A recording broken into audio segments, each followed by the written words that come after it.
Thank you. Thank you. It's very good to be performing at Brooklyn Heights High School. Hooray!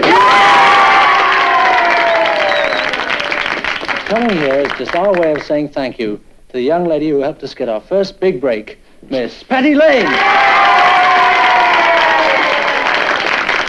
Thank you. I'd just like to say that I feel very proud and happy to realize that I had a part in giving Nigel and Patrick to the world. I'll never forget the first time I heard them sing. It was at a little radio station right here in Brooklyn Heights, on a day that was also pretty historic for my cousin Kathy. She had just been given a very big job there. Good afternoon, music lovers. This is Kathy Lane, broadcasting a new program of classical recordings presented by Brooklyn Heights High School over Brooklyn Heights' own station, BHBH. We open with Chopin's Nocturne in E-flat major, played by the distinguished young American pianist, Harold Burke.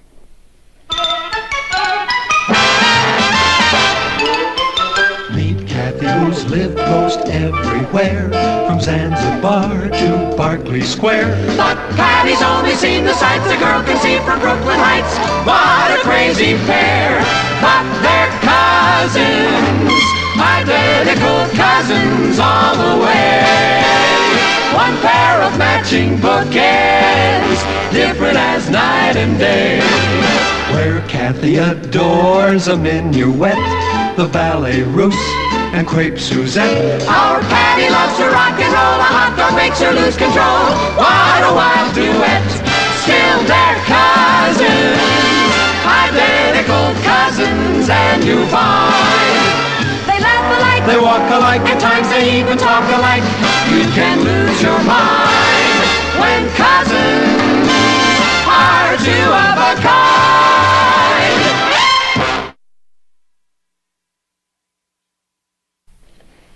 Bravo! That was great! Did I sound all right? Like a real pro. Why, the school did a smart thing picking you to announce this jazz. Music. Thank you, Patty. And thanks for rallying round. You couldn't keep me away. Besides, I like this music. It's real catchy. Patty, you don't have to stay for the whole program.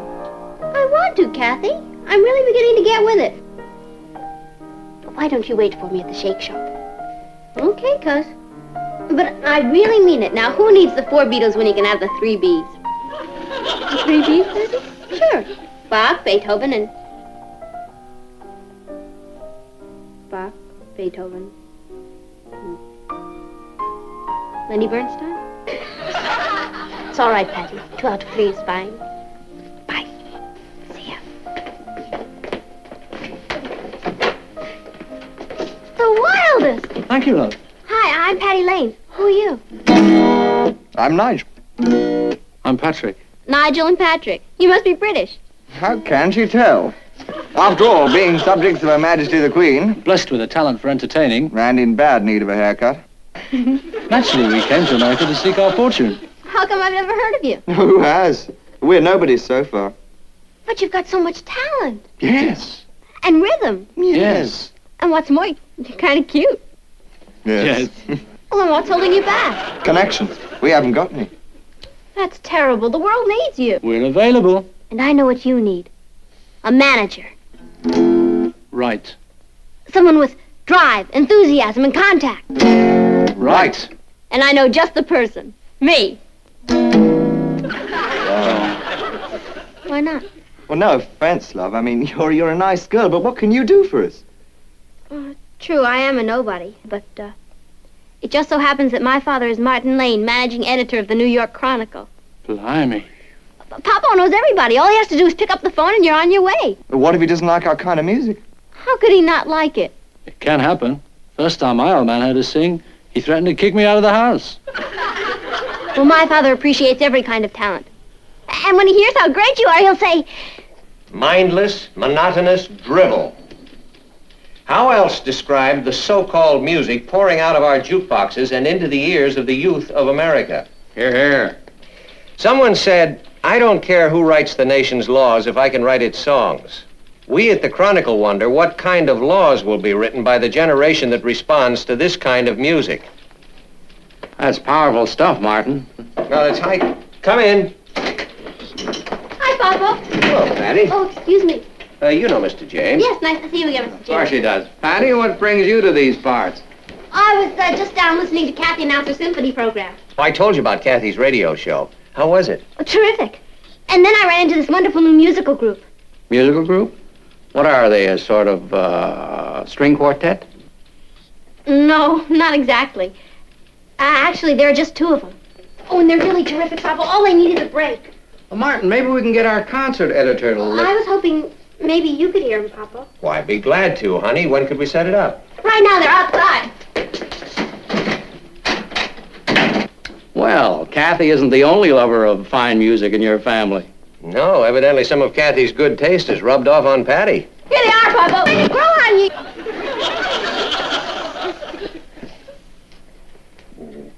Can't give you love.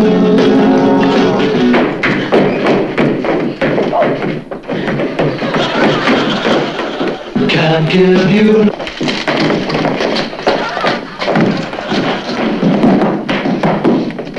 Can't give. No.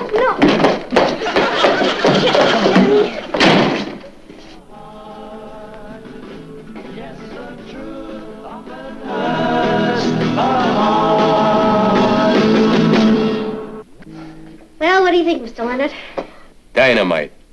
You're wrong, Mr. Leonard. They're really sensational. The kids...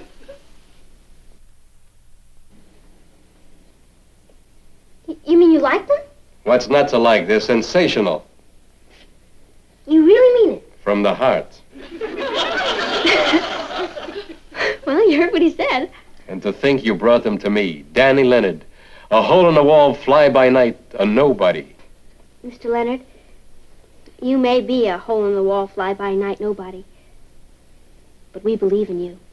And I believe in them young fellas 100%. You want us to make a record? What record? A whole album. An album? It can't miss. I'll stake my bottom dollar. How soon can you record us, Mr. Leonard? Who says we can? But you said you believe in them. And I do, but who am I? Danny Leonard, a hole-in-the-wall fly-by-night and nobody. Let's go, Nigel. Wait a minute. I ain't finished. It happens I got a silent partner, a rich brother-in-law, Max Winters. He manufactures shoes. You mean if he likes them? We're in business. We'll audition for him. Impossible. Max wouldn't listen. But if he won't listen, how... He don't listen to people, only to records. You gotta go out and make a demo. What's a demo? A demonstration record. That's going to cost money, Mr. Leonard. Don't look at me.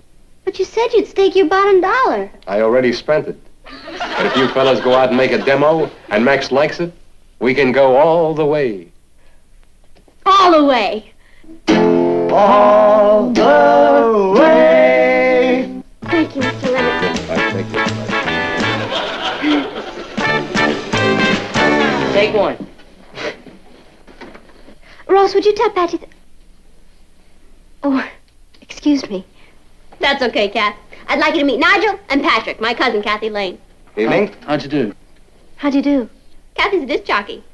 Yeah? Hi, mate. Yeah, but she only plays long hair stuff. Oh, well, that's all right. Down, boys, not that kind of long hair. They're really very talented, Kathy. I'm sure. It was very nice to meet you. Nice meeting you. Okay, come on, let's get with it. Nigel and Patrick, take one.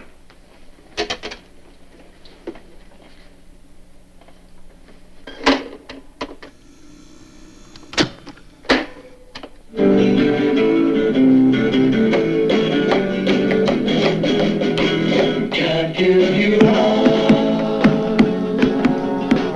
Ross? Just not there. What's that funny noise? Me? For you. You and your typical American boys know how. You boo-booed, Ross. I did not. Begin to smile. I know what it is. What? That was you, Patty. Me? Oh, yeah. Yeah. Sorry about that. That's all. Ready to take two? And you go stand in a corner. Nigel and Patrick, take two. 1, 2. Dynamite. You really like it? What's not to like? Then you'll play it for your brother-in-law? I told Max you fellas are making a demo. What did he say? He won't listen. That's wonderful. He won't listen? Max says, what does he know from demos? A shoe manufacturer. But you said... It's what Max says. He wants to hear him on the air. On the air? Max says he won't put up a nickel until a disc jockey plays the record, and then he'll spring. Mr. Leonard, we're just kids. We don't know any disc jockeys. Naturally. But you must, Mr. Leonard. I mean, being in the business. Do I know the DJs? Intimately. Well, that's great. But I could pick up the phone and call any one of them right now and tell them that I personally think that you fellas have a terrific number here. Will you? What use would it be? Who'd listen to me? Danny Leonard, a hole-in-the-wall, fly-by-night nobody. Let's go, Nigel. Wait a minute, fellas. We're not licked yet. Sure, I'm a nobody, and I don't know any disc jockeys. But I believe in Nigel and Patrick. And somehow, I'm going to see to it that you go all the way. All the way. All the way. Dynamite.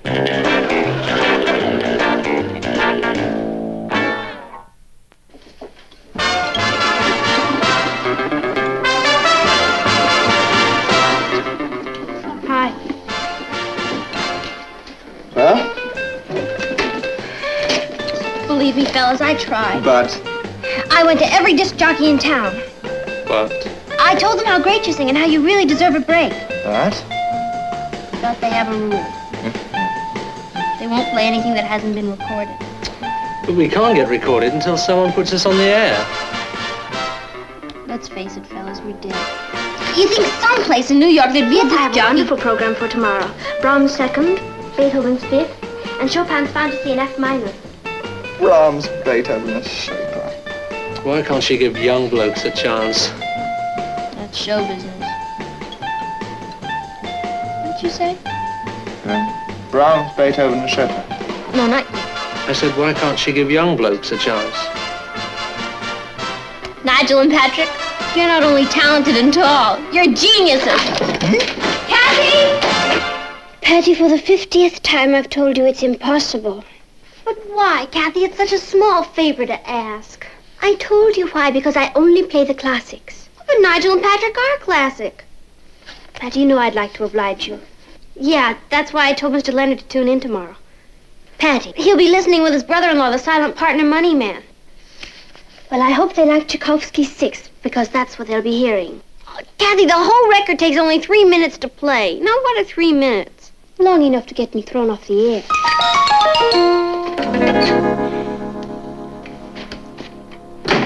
Struck out, huh? Your cousin Kathy's a very stubborn person, Ross. Yeah, I know. So is her cousin Patty. Go get me that demo.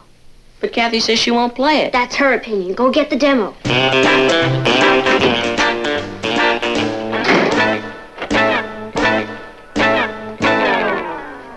Hi, Kath. Patty, you're not going to start badgering me again. No. As a matter of fact, I came to apologize for being such a pest. That's all right. I know how easy it is to get carried away. Yeah, I'm pretty kooky, but I'm all over it now. Kathy, isn't it about time for you to go on the air? Oh, just about. As soon as the sound engineer gets here. Oh. You mind if I hang around for a while? No, I'd love it. Thanks.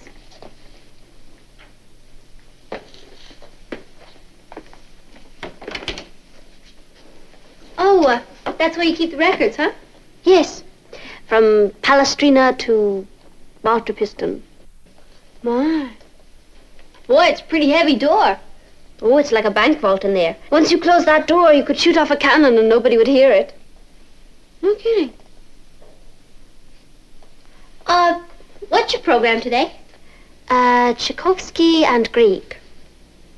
But if there's something you'd like to hear, aside from Nigel and Patrick, I'd be very happy to play it. Never heard of them. Could you play, Beethoven's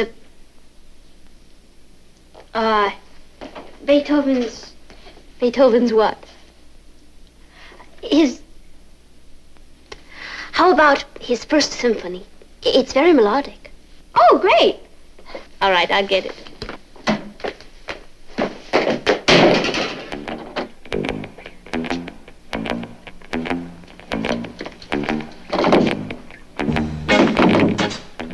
She's right, it is like a bank ball. Shame on you, Patty.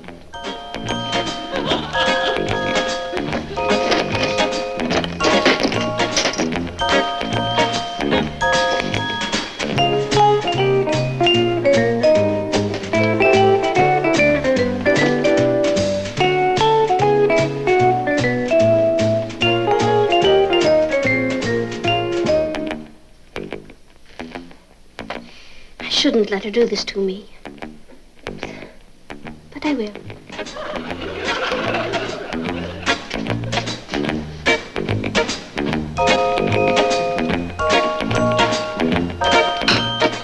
Hi, Kathy. Ready to roll? Yes, all set. We'll play these two, and, you can put this one on first. Nigel and Patrick. On this program, Kathy? Yes, it's an experiment I'm making to see how our listeners react to the modern British rhythms. It's your show. Yes.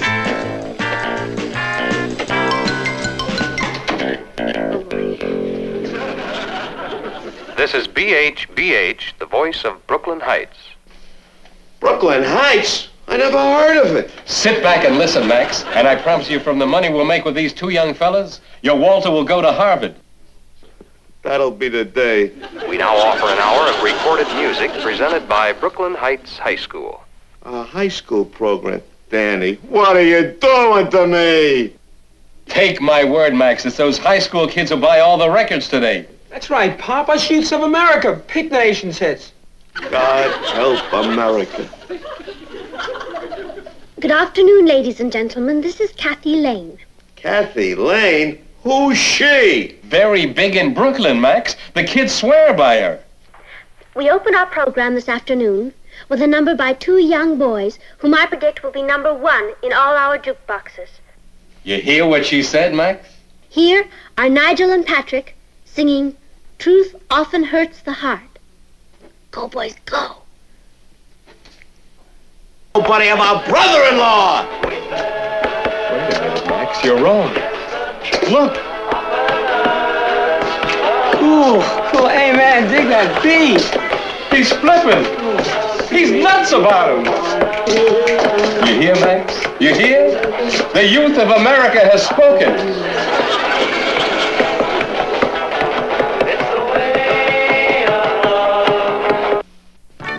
And all of which goes to prove that if you've got British pluck, a lot of talent, and very long hair, nothing can stop you. Go, boys!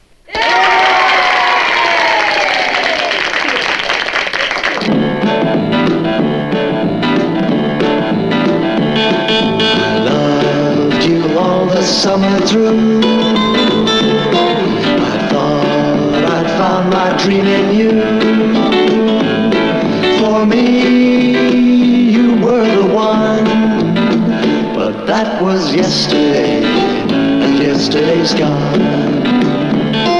We walked together hand in hand, across miles and miles of golden sand.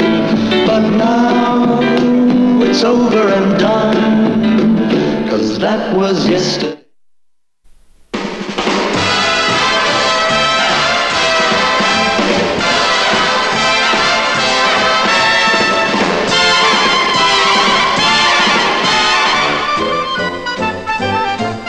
Here's Kathy, who's lived most everywhere, from Zanzibar to Berkeley Square. But Patty's only seen the sights a girl can see from Brooklyn Heights. What a crazy pair. But they're cousins, identical cousins, and you'll find they laugh alike, they walk alike, at times they even talk alike. You can lose your mind when cousins are two of a kind. Oh, I'll take that welfare package if it's ready. Oh, sure. I'll get it for you. Oh, my, this is such an attractive room. Oh, I just love these old houses out in Brooklyn Heights. Uncle Martin says this one dates way back. Oh, indeed, yes. They don't build fireplaces like this today.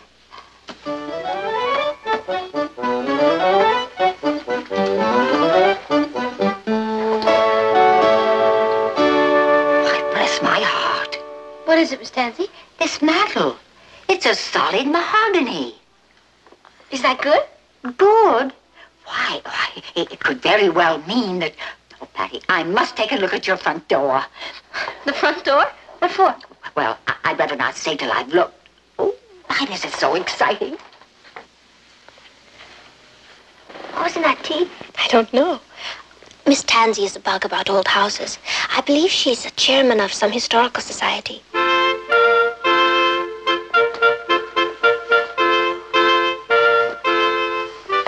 I was right. Patty, this house is Georgian. Came from Georgia? Oh, no, Georgian, referring to the style of architecture dating from the reign of the first 4 King Georges of England. Meaning, this house is over 200 years old. How can you tell, Miss Tansy? Well, the mahogany mantel and the style of this door. Now, both are found only in houses built in the early 18th century. You mean that means this house was built before the Revolution? Are you sure? My dear, I happen to be secretary of the Brooklyn Heights Historical Society.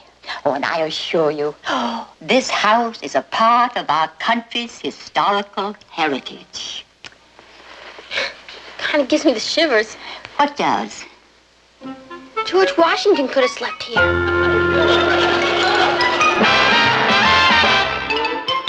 Meet Kathy, who's lived most everywhere, from Zanzibar to Berkeley Square. But Patty's only seen the sights a girl can see from Brooklyn Heights. What a crazy pair! But they're cousins, identical cousins all the way. One pair of matching bookends, different as night and day. Where Kathy adores a minuet, the ballet russe, and crepe Suzette. Our Patty loves to rock and roll, a hot dog makes her lose control. What a wild duet, still they're cousins, identical cousins, and you find they laugh alike, They walk alike, at times they even talk alike. You can lose your mind when cousins are two of a kind.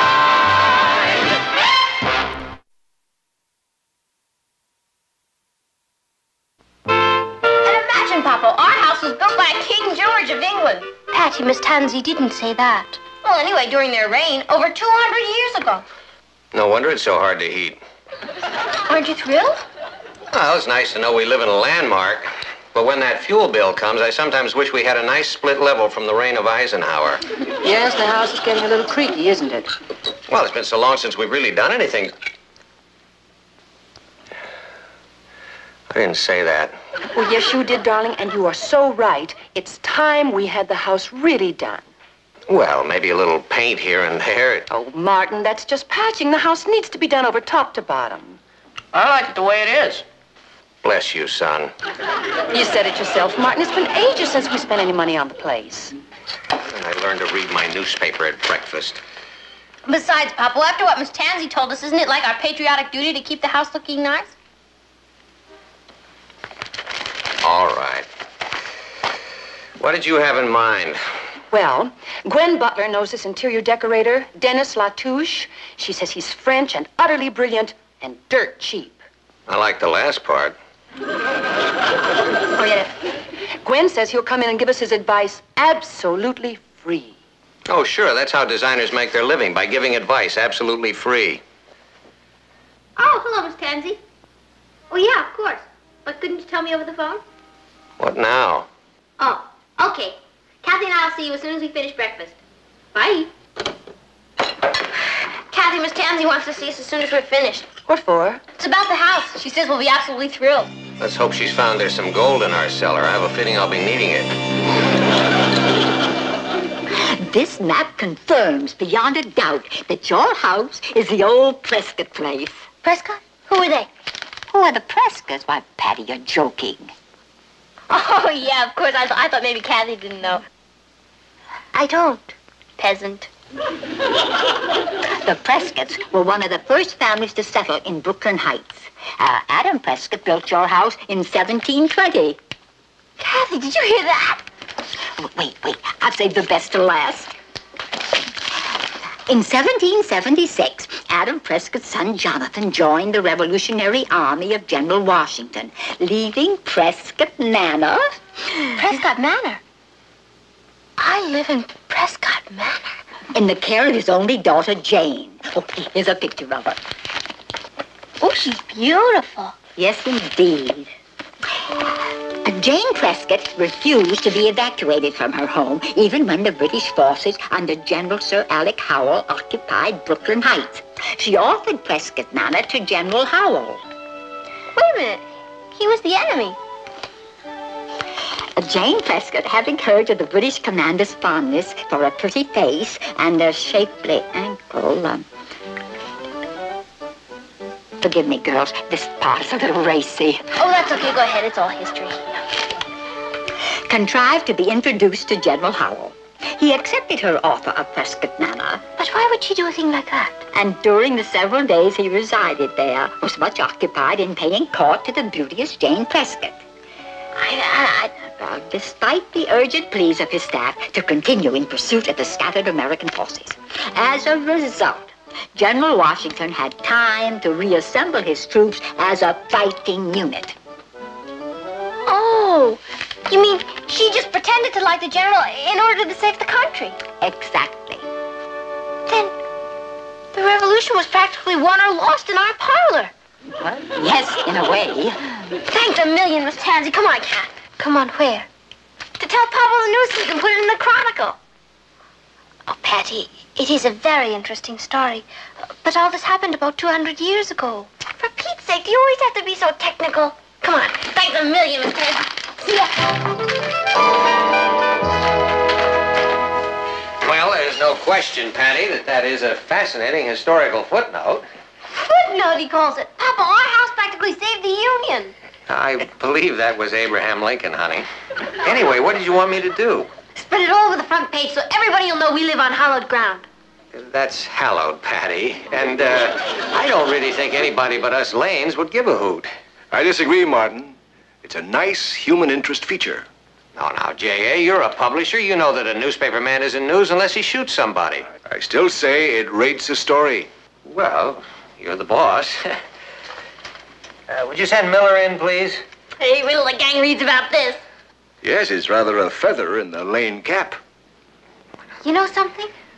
From now on, when the kids come to our house, I'm going to charge admission. Madame, you were so wise to call me in. Oh, yes. Well, the room does need something. It needs everything. Well, we find it quite comfortable. An old shoe is also comfortable, but does one wish to live in it? Very well put, no? Do you have any ideas, Mr. Latouche? Not so fast, madame. First, I must immerse myself in your house. Well, I can show you the floor plan. I mean psychically, spiritually. Hi, Mom. This is my son, Ross, Mr. Latouche. Hi. Mom, look. It's about how our house used to be Prescott Manor. Oh, isn't that nice? Don't you want to read it? Later, dear, we're disturbing Mr. Latouche. Oh, I'm going to find Patty. Yes, you do that, dear. You know, this may spark you, Mr. Latouche, but it seems that our house predates the American Revolution. I'm so glad. Do you think perhaps we should consider an early American decor? Surely you do not suggest we do this room a la Betsy Ross? No. I mean, heavens to Betsy.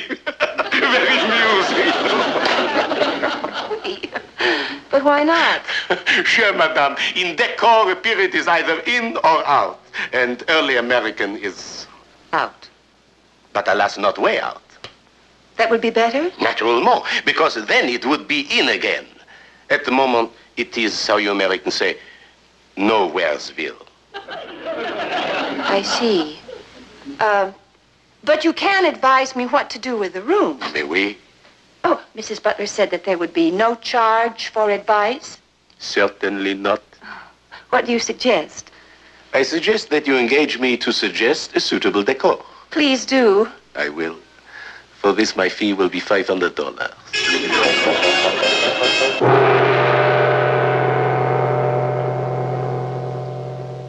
A Japanese living room?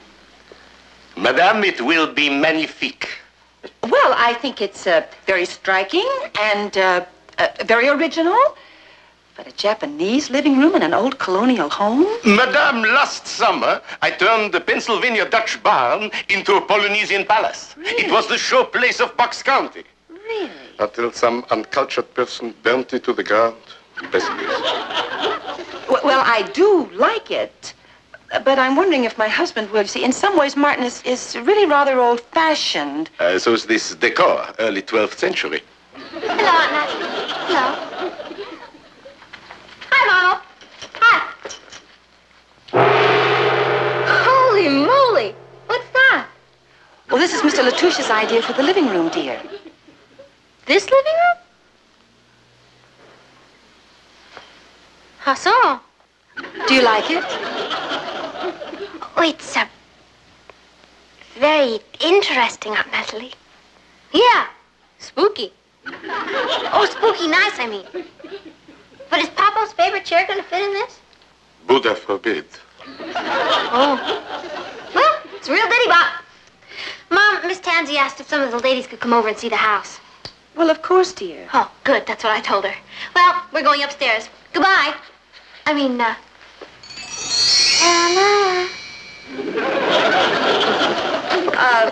Mr. Latouche, what about the patio? Voila! An authentic Honshu rock garden, isn't it, Biddidi? Oh. I'll get it, Ma. Oh, hi. Here we are, Patty. The girls couldn't wait to see the house. Oh, well, come right ahead. See, the original door. Beautiful. It's obvious these people care. How nice to see you, Miss Tansy. Do come in. Oh, thank you, Mrs. Lane. These ladies are from the Brooklyn Heights Historical Society. Our president, Mrs. Outerbridge. How do you do? You're all very welcome. This is Mr. Latouche. Charmed ladies. Thank you. We are very grateful for this chance to look over your lovely old... What on earth are these? These, madame, are sketches. Mr. Latouche is an interior decorator. He's going to do our house. To look like this? Prescott Manor? Yes, effective, aren't they? Effective? Oh, girls, come to the cellar. No, Agatha, not now. We shall be late for the meeting. What meeting? The emergency meeting. To the clubhouse, ladies.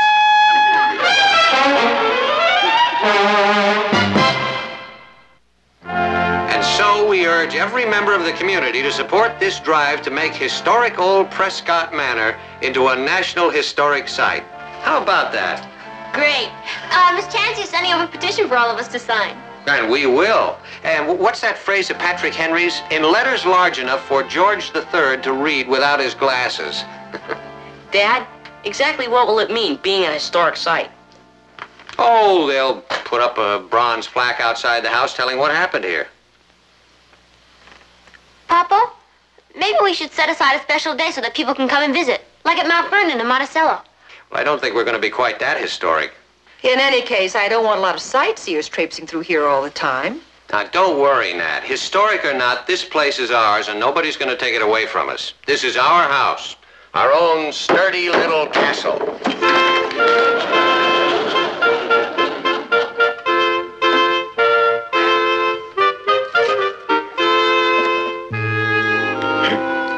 Hear me, O Miss Prescott. I find you entrancing to gaze upon, enemy of the crown though your father be. General, I pray you, dally here no longer. Oh, boy. What's wrong, sis? It's a disaster. Nobody's gonna believe that Kathy's a passionate British general or that you're a hot-blooded lieutenant. I'm terribly sorry, Mr. DeMille, but putting on this play was your idea. What's the least we can do to show our appreciation? Let's try it again, okay?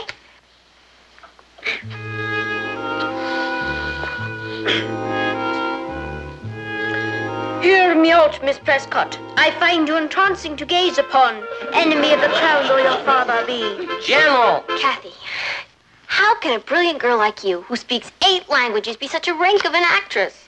Who says I am? No offense, Kathy, but Patty's right. I don't think you're, projecting enough. Oh, you know better, Marlene. You come on like the Easter Bunny. Now, wait a minute. Patty, it seems a shame, considering the bundle of talent you've been blessed with, that you can't play all the parts yourself. I bet I could.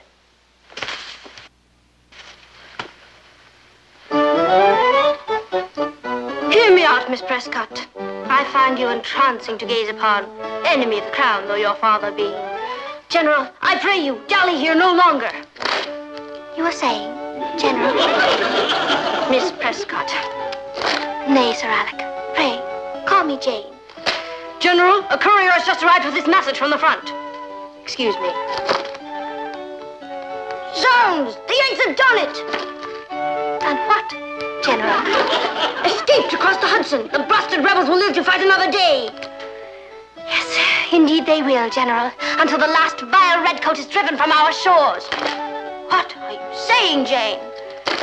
Miss Prescott to you, for like my gallant father, I too am an enemy of the crown.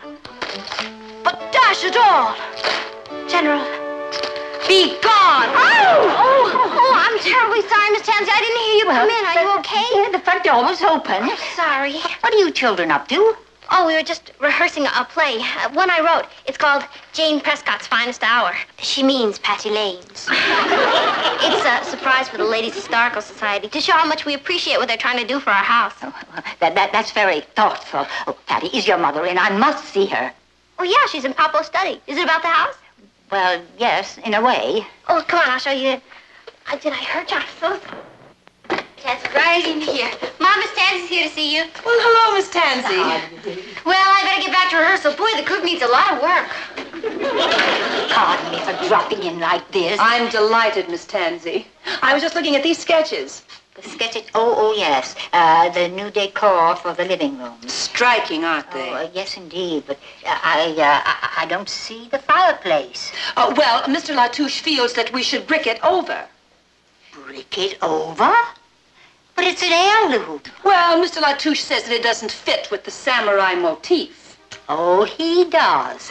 Well, I'll be leaving now, Mrs. Lane. But I thought you wanted to talk to me. Well, I changed my mind. Oh, that is, it'll keep until the house is, Good day, Mrs. Lane, good day.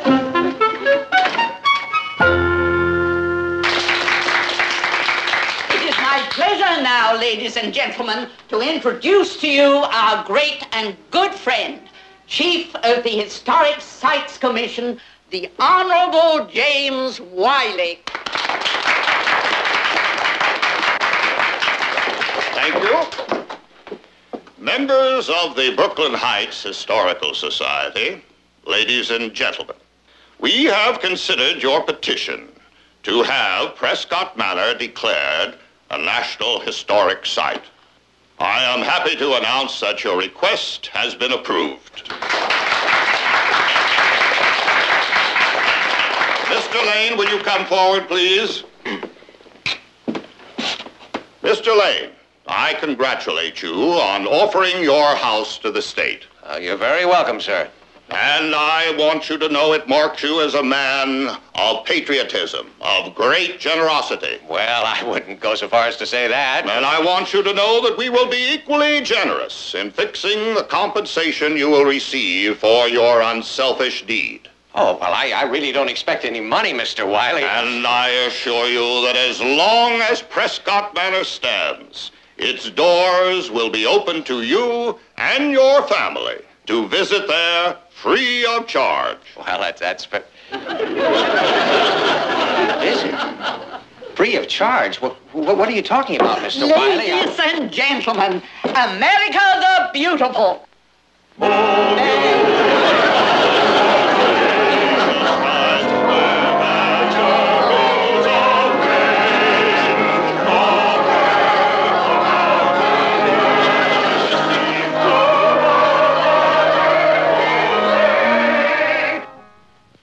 Flummoxed.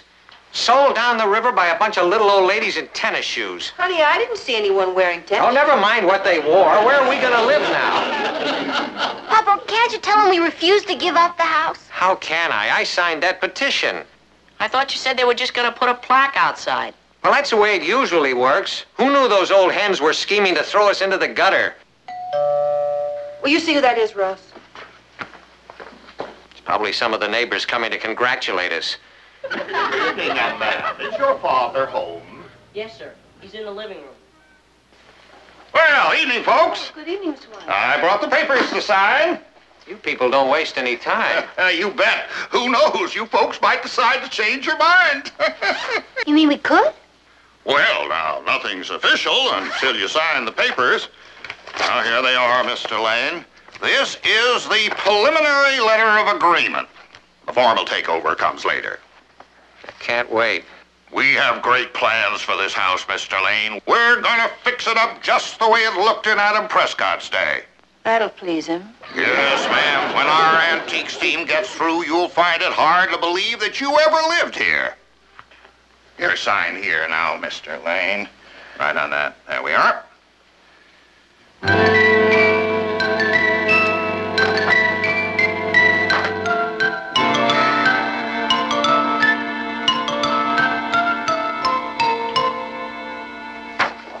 No. You can't have it. Well, Mr. Lane, what are you saying? I'm sorry, Mr. Wiley, but you can't have this house. But you folks signed the petition. You offered us the house. Okay, so I'm an Indian giver. Oh, Mr. Lane, I wish you'd reconsider. I already have, Mr. Wiley, and just in the nick of time. Oh, please, Mr. Lane, we are mighty anxious to acquire Prescott Manor. No, it was Prescott Manor, Mr. Wiley. It is now the Lane House. It's an historic site. Jane Prescott. I know all about Jane Prescott, but I'm much more interested in the Lane family history that was made here. You know, my kids grew up in this house, Mr. Wiley, Patty and Ross. They had the measles here and the mumps, and all their birthday parties. If I'm not mistaken, the first time that Patty was ever kissed by a boy, it happened right here in this living room. No, Papa, it was in the kitchen. Well, anyway, this is our home, Mr. Wiley. And when our grandchildren come to visit, I don't want them to have to ask for permission from some historical society. Martin, that's beautiful. Wish I'd said that. I appreciate your feelings, Mr. Lane, but Mr. Wiley, you can come and visit us anytime you like. Free of charge. Yes. Well, good night. Good night, Mr. Wiley. Bye, Mr. Wiley. Papa, you were brilliant. Yeah, you came on like a real tiger, Dad. I had to. I was defending our cave. You know, it's a pretty nice old cave, isn't it? It's lovely. I can't wait to see what it looks like Japanese.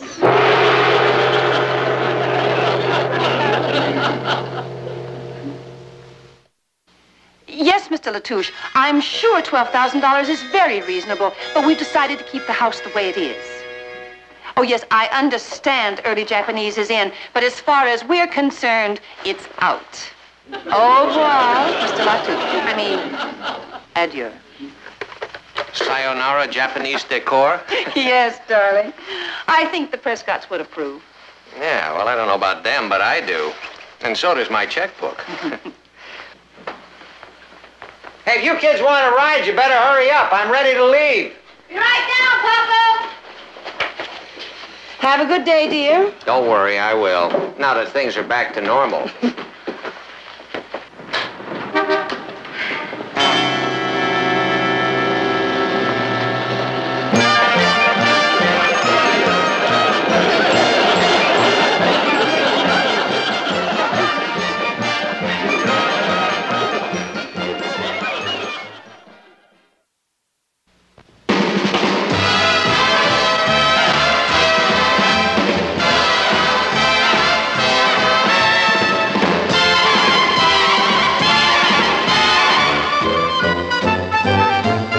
Here's Kathy, who's lived most everywhere, from Zanzibar to Berkeley Square. But Patty's only seen the sights a girl can see from Brooklyn Heights. What a crazy pair, but they're cousins, identical cousins, and you'll find they laugh alike, they walk alike, at times they even talk alike. You can lose your mind when cousins. To dial, please. This is the Patty Duke Show. You're asking yourself, what am I doing on the Patty Duke Show? Well, that's quite a story. It seems that a few weeks ago, the president of the junior class at a high school in Brooklyn was having some cats over, and there was a meeting. And? Therefore, we highly resolve to make this year's junior prom the finest affair in the school's history. All those in favor say aye. Aye. So moved. We'll now proceed to nominate a prom chairman. But first, I want to congratulate Patty Lane on the terrific job she did as chairman of last year's prom.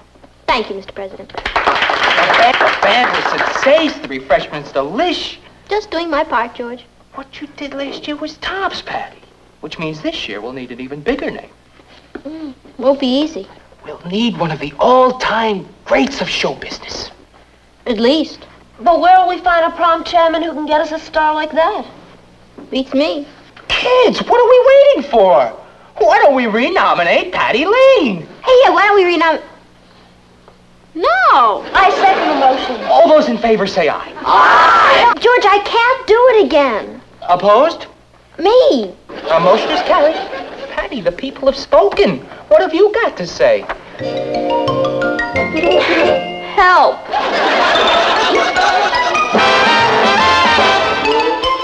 Meet Kathy, who's lived most everywhere, from Zanzibar to Berkeley Square. But Patty's only seen the sights a girl can see from Brooklyn Heights. What a crazy pair, but they're cousins, identical cousins all the way. One pair of matching bookends, different as night and day. Where Kathy adores a minuet, the ballet russe, and crepe Suzette. Our Patty loves to rock and roll, a hot dog makes her lose control. What a wild duet, still they're cousins, identical cousins, and you find they laugh alike, they walk alike, at times they even talk alike. You can lose your mind when cousins are two of a kind.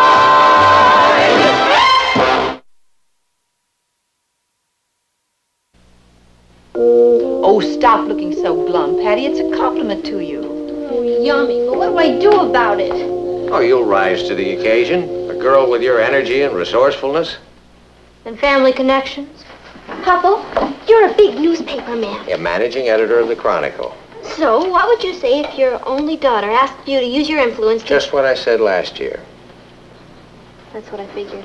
But I admire your persistence. Well, I'm off to hear President Johnson address the newspaper editors' convention. President Johnson? Do you think he would come? No, I guess not. Besides, he doesn't sing or dance or anything. I'll walk you the car. Now, if Harry Truman were still in the White House...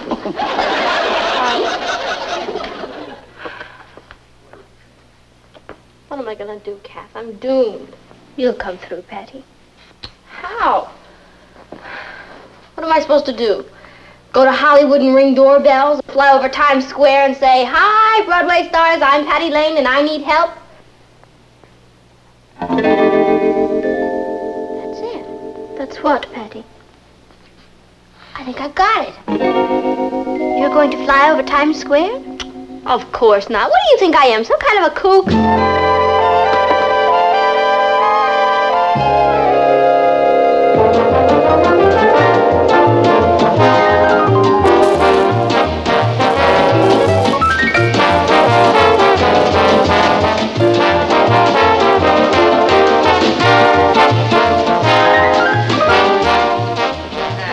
Already. You've been at this for 3 hours. 4, but who's counting? Go home. Give up. Never. Patty, my dogs are killing. Mine too, Richard, but I'm not quitting. Because somewhere, somebody up there, I mean in a Broadway theater, somewhere, somebody's going to look out the window and they're going to say, Hey, dig this crazy kid. What kid is that, Mike? Down there with a sandwich sign. She's been like picketing Schubert Alley all afternoon.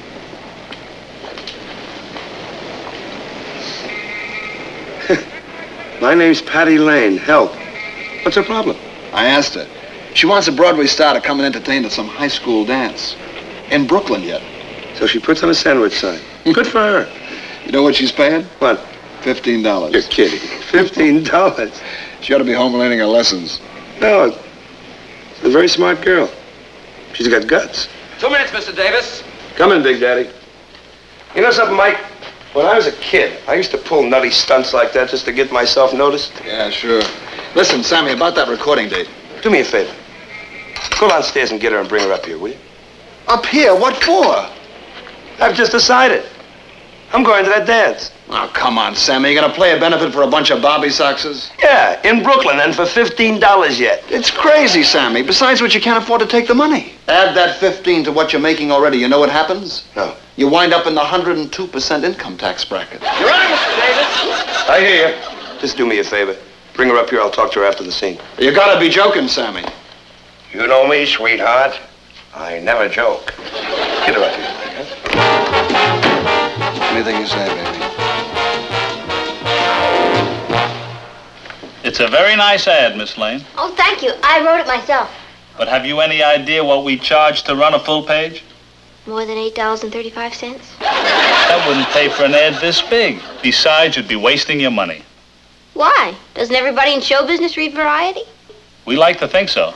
Oh, and aren't show business people always doing things to help worthy causes? Yes, they are. Well, then why can't they do something for the junior class at Brooklyn Heights High School? Well, anyway, thanks for seeing me. My pleasure. Here, want this back? No, thank you. I know when I'm late.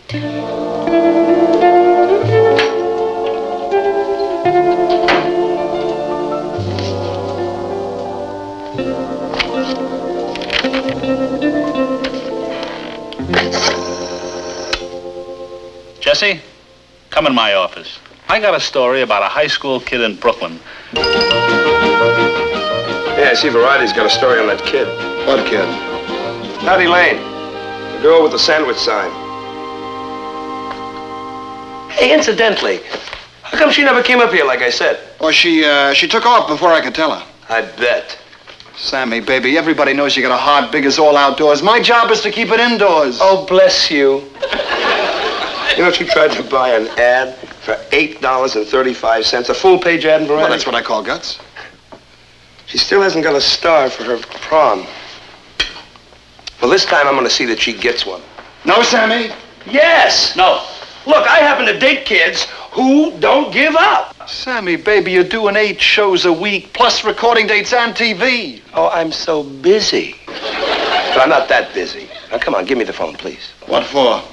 I want to fly to Cleveland. I want to call Patty Lane and tell her I'll be there Saturday. Sammy, you want to work Saturday night after the show? I'll get you a bundle for a club date. Tat. Remember, no dough. Can't afford it? Give me the phone, huh? Please. Please. Thank you. Now I understand why Dean and Jerry broke up. I'll call her and she'll get a big thrill out of it. You know what a pleasant thing? Money don't mean everything, you know. The number's here and I'll call her. The joy she'll have and those kids at that prom when I be there. Hello? May I speak to Miss Patty Lane, please? This is Patty Lane. I understand that you're looking for someone to entertain at your prom Saturday. That's right. How did you know? Well, I read about the story in Variety. In Variety? Who is this? My name is Sammy Davis. Sammy Davis? Well, actually, Sammy Davis, Jr. And I'll be happy to come and sing at your prom. You're Sammy Davis, Jr. That's right. And you want to entertain at the prom? I certainly do. Very funny, Richard. Huh? I said that's very funny, Richard. But, Miss Lane, Patty, you don't understand. I am Sammy Davis, Jr.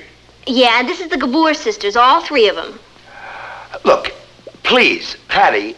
Oh, good night, Richard. On second thought, good night forever.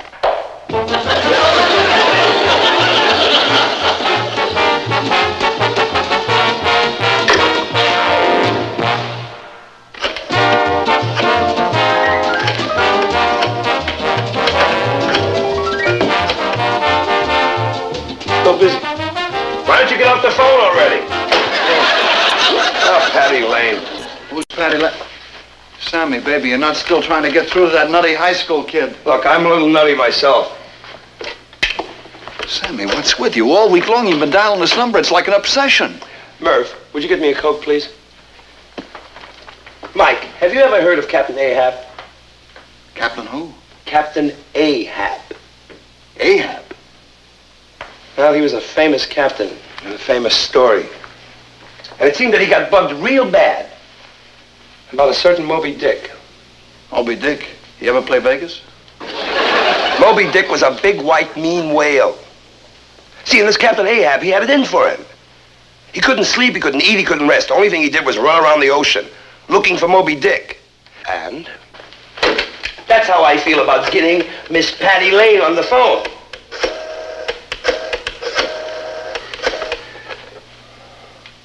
It's still busy. Well, you know how kids are when they start gabbing. Hello, George. It's Patty. I've been trying to get you all night. Your line's been busy. Yeah. Well, you know how us kids are when we start cabbing, Patty. What's up? George, it's about the prom. Oh, it's a sellout, Patty. Everybody will be there tomorrow night. Swell. And you know why? They can't wait to see what big, important guest star you've got for us. I'll bet. Thanks to you, Patty, it'll be a prom they'll never forget. George, I want to talk to you about the prom. I think we should call it off. Call it off? What for? Patty, are you putting me on? No, George. Well, then there's only one explanation. You're stuck. You can't get us a big guest star. That's not true. Of course I can. You just better, Patty. Because the whole class is going to be there. And if you don't show up with a big, important, famous celebrity, Doomsville.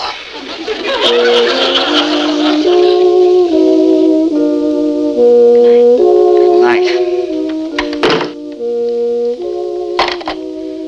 I wonder if they let girls enlist in the French Foreign Legion. Hello? Hello, is this Miss Patty Lane? Speaking. Who's this? This is Sammy Davis, Jr. Oh, come on, not again. No, wait a minute. Miss Patty, please, don't hang up. This really is Sammy Davis, Jr., and I really, really want to come and sing at your prom. Why don't you knock it off, Richard? Enough is enough. You mean you really still don't think I'm Sammy Davis? Of course I don't. All right, listen to this. Why can't I fall in love like any other man? And maybe then I'll know what kind of fool I am. Now, what do you say?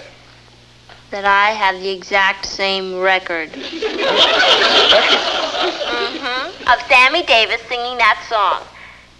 Richard, I think you're mean, hateful, and horrid. And don't bother picking me up for the prom tomorrow night because I won't be going with you. What?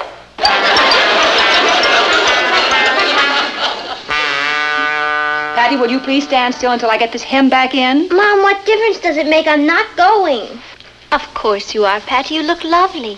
And the condemned man ate a hearty breakfast, so what? Oh, Patty, the class can't blame you for not getting a celebrity. You tried. And failed. And you know, I'm getting pretty tired of Richard and his corny jokes. He keeps calling up and saying it's Sammy Davis, Jr. dying to sing at the prom. Sammy Davis? Hey. What now? I'll bet if I asked Sammy Davis, he would come. Patty, you don't even know him. Well, true, but when I tell him how desperate I am, he's bound to say yes. Patty, the prom is tonight. I'm sure Mr. Davis has other plans. Well, he'll cancel them.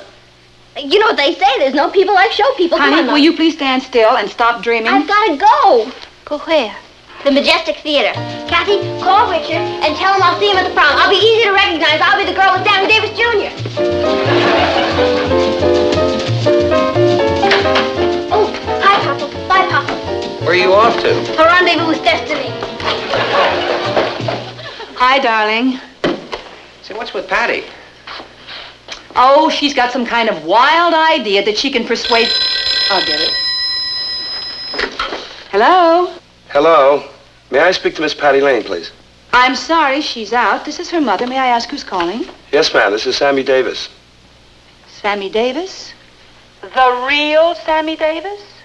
I mean, you do believe I'm Sammy Davis, Mrs. Lane, don't you? Oh, yes, of course I do, Mr. Davis. You're all heart, ma'am. I wanted to tell Patty that I'll be at the prom and sing for her tonight. Well, you're all heart, too, Mr. Davis. It's Sammy Davis. He's coming to the prom. Boy, you really got to hand it to our Patty. Thank you very much. Bye. He's really coming. Well, why are you so surprised? You know how charming and persuasive Patty can be. Oh, she certainly can. She's never even met Sammy Davis. Well, right now, she's on her way to the theater to beg him to come. Oh, well, it doesn't matter. He'll tell her the good news when she gets there.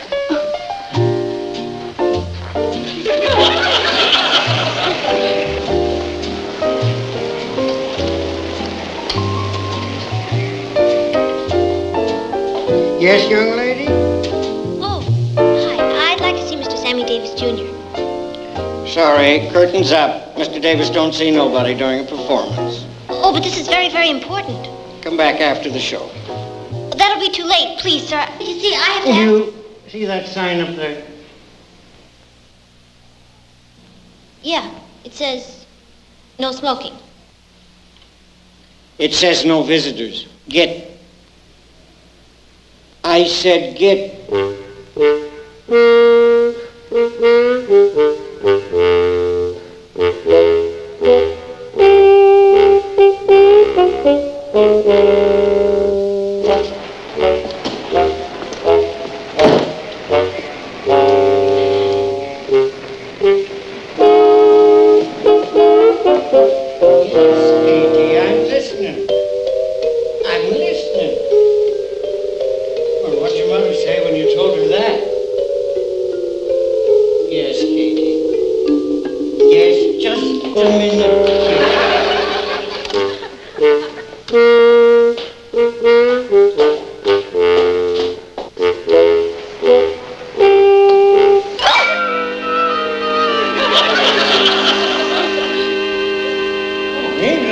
Come to see Sammy win the big fight again, huh?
Important day. Like to help you out, fellas. Show business people. Patty, please come inside. No, Richard, I can't face the class. I'll say it again, Patty. They know how hard you tried. They're not mad at you. No, they merely despise me. They forgive you, Patty. They want you to come in and have a good time. And besides, I spent $5 for these tickets. I'm sorry, Richard. You go alone. Go dance with some pretty girl who isn't a jinx. Who's that singing? I don't know. It sounds like Sammy Davis, Jr. Why can't I cast away this mask of clay and live my life? Why can't I fall in love like any other man? And maybe then I'll know what kind of fool I am.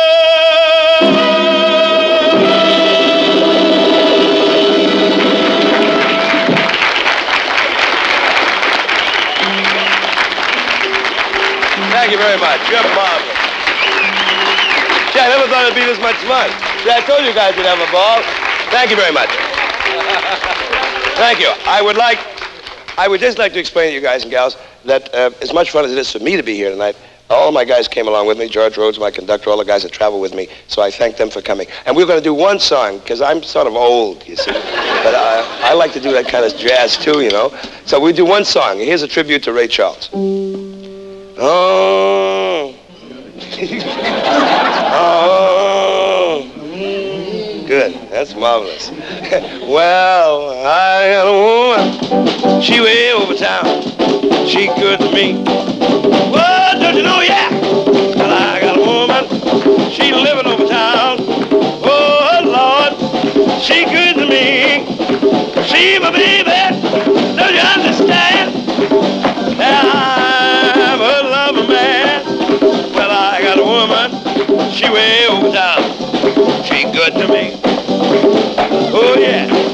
She saved loving early in the morning just for me. Oh, yeah. She saved loving, early every morning. Oh, don't you know? She do it for me. She give me money when I'm in need. She is the kind of girl I need. Well, I got a woman. She way over town. She good to me. Oh, yeah. Oh, she's always with me. Every night and every day. Never fuss or grumble. You know I like it that way. Never walking in the street, leaving me alone. She know a woman place. It's right there now in my home. I got a woman out of town. Oh, don't you know? She good to me. See, I got a woman. She living over town. Oh, didn't I say she good to me? She my baby. I'm her man. Oh, you can understand. Well, I got a woman. She way over town. She good to me. Oh, don't you know, yeah. Don't you know she all right? She all right, she all right. She all right, she all right. She all right, she all right. Oh.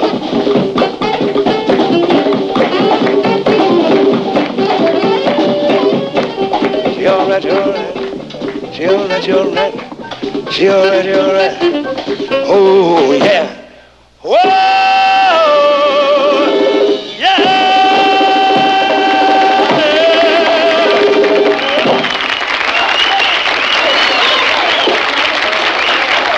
Thank you. Oh, my goodness. Thank you. Thank you very much. You're marvelous. Thank you. I would like to say that, unfortunately, I have to leave, but I want to tell you I've had such a pleasure being here tonight, and I owe that pleasure to a young lady who I've actually never met, but I saw her sign outside of my theater window, and her name is Patty Lane. Would Patty Lane, if she's in the audience, would you come up and let me thank you personally, please? You're the lady in the dressing room. Yeah. I don't know how to thank you, Mr. Davis. I can think of one way how to thank me. Like my agent said, don't give me the $15.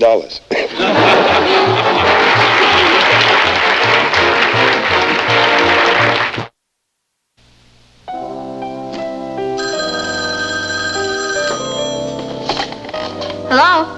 Oh, hello. May I talk to Miss Patty Lane, please? Oh, this is Patty Lane. Oh, I was reading in Variety that you were looking for someone to entertain at your school dance. And I'd be glad to come. Who is this? Peter Lawford. Come off it, Richard. Richard? I recognize your voice this time. Now be a good boy and go to bed. Good night. Coop. Silly girl doesn't believe it's really me. Well, I'm not going to give up that easily.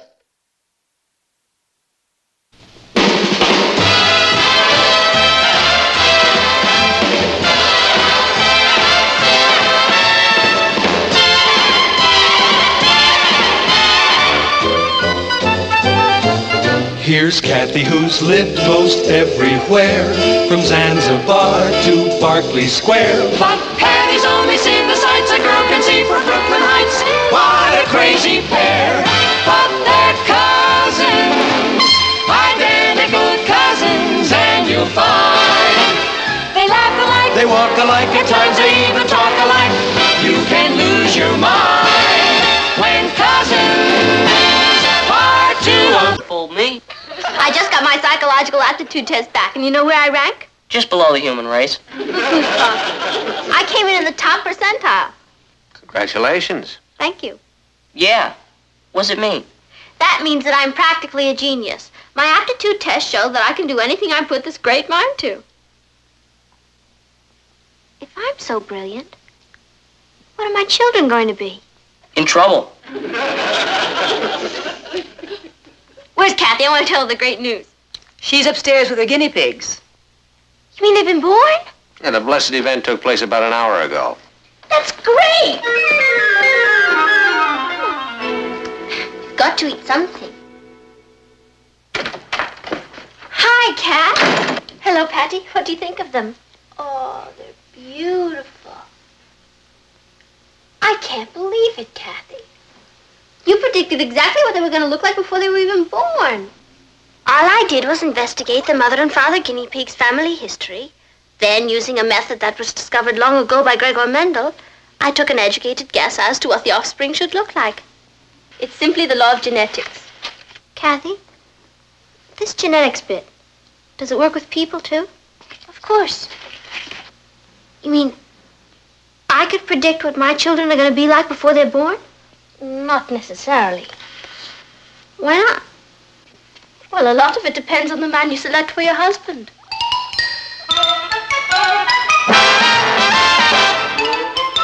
Meet Kathy, who's lived most everywhere, from Zanzibar to Berkeley Square. But Patty's only seen the sights a girl can see from Brooklyn Heights. What a crazy pair, but they're cousins, identical cousins all the way. One pair of matching bookends, different as night and day.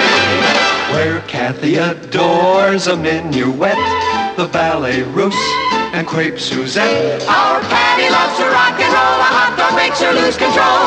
What a wild duet, still they're cousins, identical cousins, and you find they laugh alike, they walk alike, at times they even talk alike. You can lose your mind when cousins are two of a kind.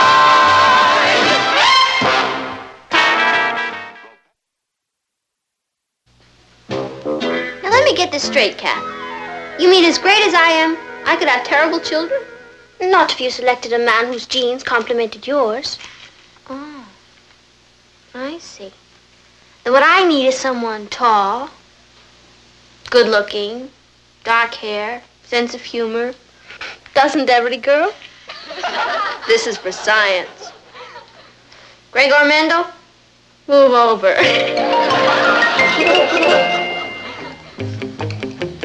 Richard, can I ask you another question? I've already told you everything I know about my great-grandparents and my grandparents. Yeah, I know, but this is different. Say, Patty, why this sudden interest in my family? What makes you think it's so sudden? I'm just fascinated by all your relatives. Yeah, they are quite a fascinating bunch. Yeah. Well, the way you eat, you should be at least 8 feet tall. I'm lucky enough to be 5'10". I tower over everyone in my family as it is. Yeah, I know you. You told me. Rich, you know I wouldn't hurt you for anything in the world. I should hope not. I'm very sensitive.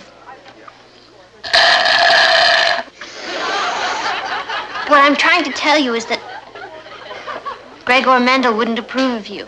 Who's he? Richard, I have to think of my children. Pass the ketchup. I can't marry you, Richard. Pass the mustard, please. It's nothing personal, Richard. It's just that it's the law of genetics. Pass the mustard, please. Richard, you see, your looks really aren't bad. It's just that, well, I doubt if it's what Mendel had in mind for me. I can't afford to take a chance. I have to find somebody who's perfect. You see, if your maternal grandmother and grandfather had had a college education, and your paternal grandmother and grandfather had a higher IQ, and your father was a few... Hey, now, wait a minute. They're my ancestors you're attacking. I'm not attacking anybody. It's Mendel. He says that... I don't care what he says. If my family's not good enough for you, then I'm not good enough for you. That's what I've been trying to tell you.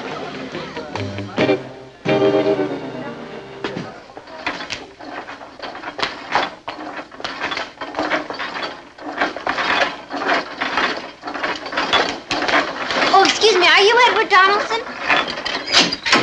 No. I'm just a member of the Edward Donaldson fan club. My name is Patty Lane, and I was wondering if you'd help me with a survey I'm making. Shoot. Thank you. Let's start with your height. How tall are you, Edward?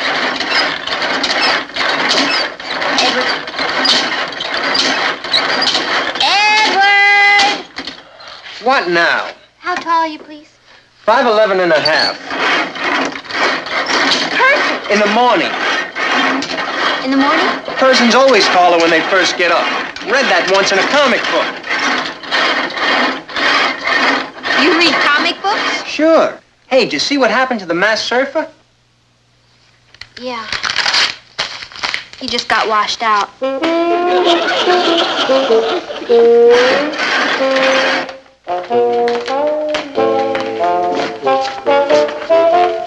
Hi, Kenny. Oh, hello, Patty. Gee, I haven't seen you since last summer. Oh, I've been busy. You know, I asked you for a date in July. You said you'd look in your book and let me know. I just looked. The answer is yes. Do you really mean that? Of course I mean it. Well, what about Richard Harrison? Oh, he's okay, but his jeans flunked. Huh? Nothing. Well, you've grown since last year. Yeah, 3 inches. Oh, your father must be a giant. No, there's a very funny part about it. There's no one in my family over 5'5". How about that? How about that? Say, when can I take you out to dinner? I'll look in my book and let you know.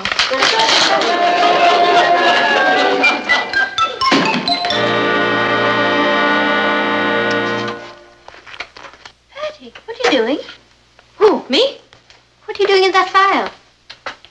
I'm looking for something. I found it. I'm trying to find out which boy has the highest IQ.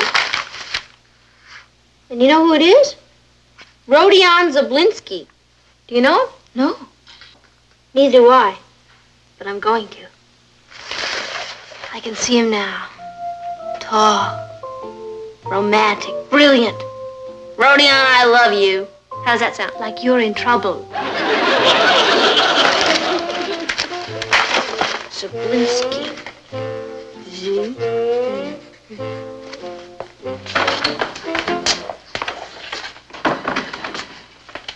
Hello, Miss Gray. Hello, Patty. How are you? Fine, thank you. Miss Gray, I wonder if you could help me. I'm looking for Rodion Zablinski. Yes, he's over there. Thank you.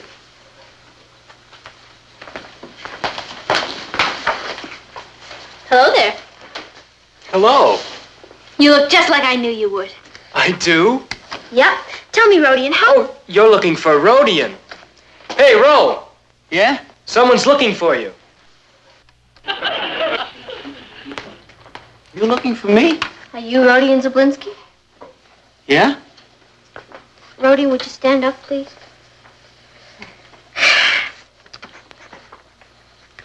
I am standing.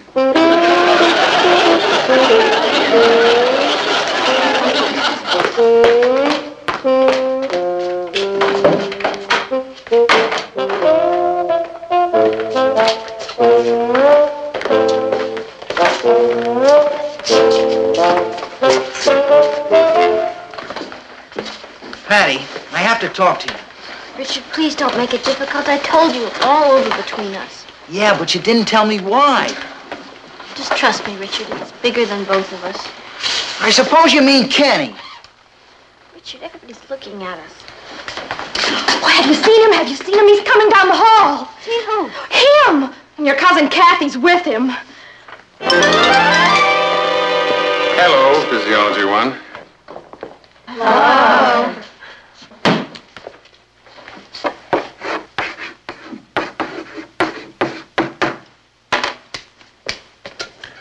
I'm Noble.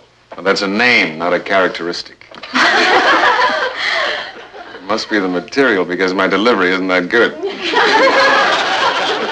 Anyway, I'm your substitute teacher. Sorry to say that Mrs. Keeler will be out of action for about a week, a victim of the flu bug. Well, there's no cause for alarm. I've come fully equipped. I'll say he has. Mrs. Keeler has given me her assignment book, and I've got a very able assistant, Mrs. Kathy Lane. Now, Mrs. Keeler told me that this is a very fine class, and I'm pleased to be here.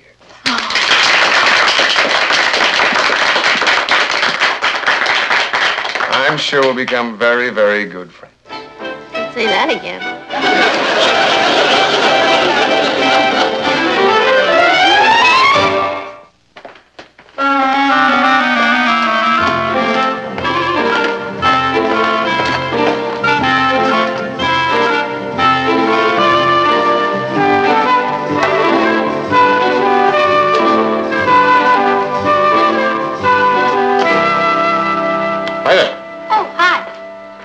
If there was anybody in here.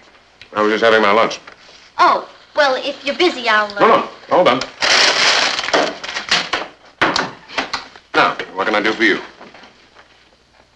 Oh, I'm not sure if there's anything anyone can do for me. Well, I'm sure it's not all that bad. I have a problem. I've gathered that. What's your name? Patty Lane. I'm Kathy Lane's cousin, you know, your physiology assistant. Oh, yes, the little girl did the study on the guinea pig. Yes, she's a very gifted girl, Kathy. Yeah. I just don't dig the genetics bit. Well, it's really very simple. Not for me. I need help.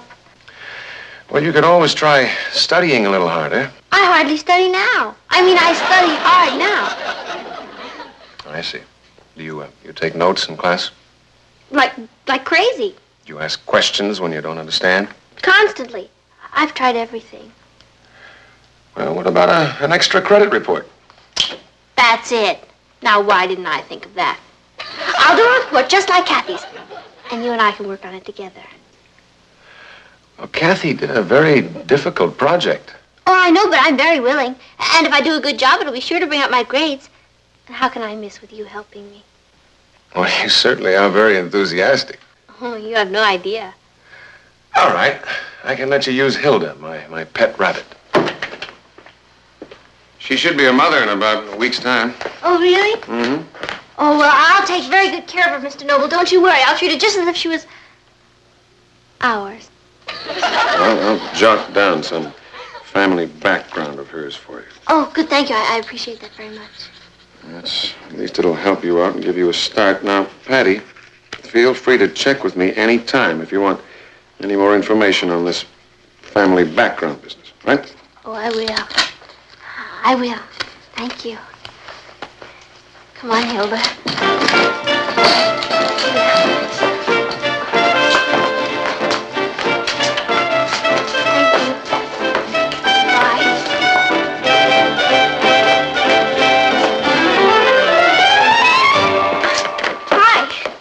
Patty, how are you this morning? Fine, except for one problem. Yes? In order to figure out what Hilda's offspring will look like, I need a little more information. I was wondering about her grandfather on her father's side. You said its fur was dark, but you didn't say exactly what color. Well, kind of an off-brown, as I recall. I'll bet your grandfather on your father's side had dark hair, too, just like you. Yes, all the men on my father's side of the family had dark hair for generations. And on your mother's side? Well, kind of hard to recall. She had a pretty large family. Oh. Well, thanks for the information on Hilda. Right. See you at lunch. Right.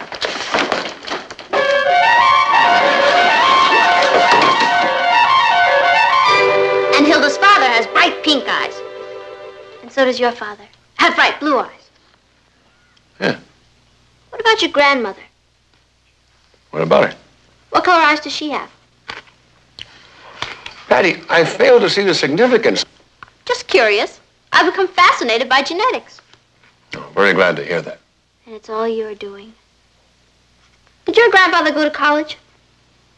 Are you sure you're not confusing me with Hilda? Oh, I could never confuse you with anyone. I can't wait to see that report. I keep expecting you to ask me how far I can jump, or whether or not I can twitch my nose.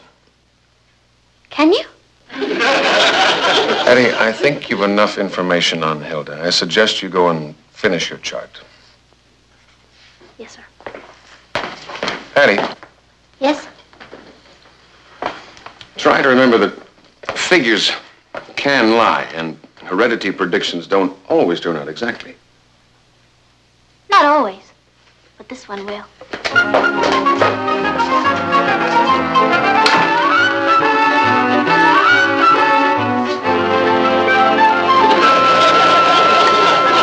None of us has a chance with you hogging him all the time. Oink. Oh, Patty, if you don't stop acting like a pig about this, it's going to mean war. Well, what'll it be? Are you going to share him or hog him? Just call me Porky. Patty! Dear. I thought we were at war. Oh, we are. But we want to know just one thing. What's he really like?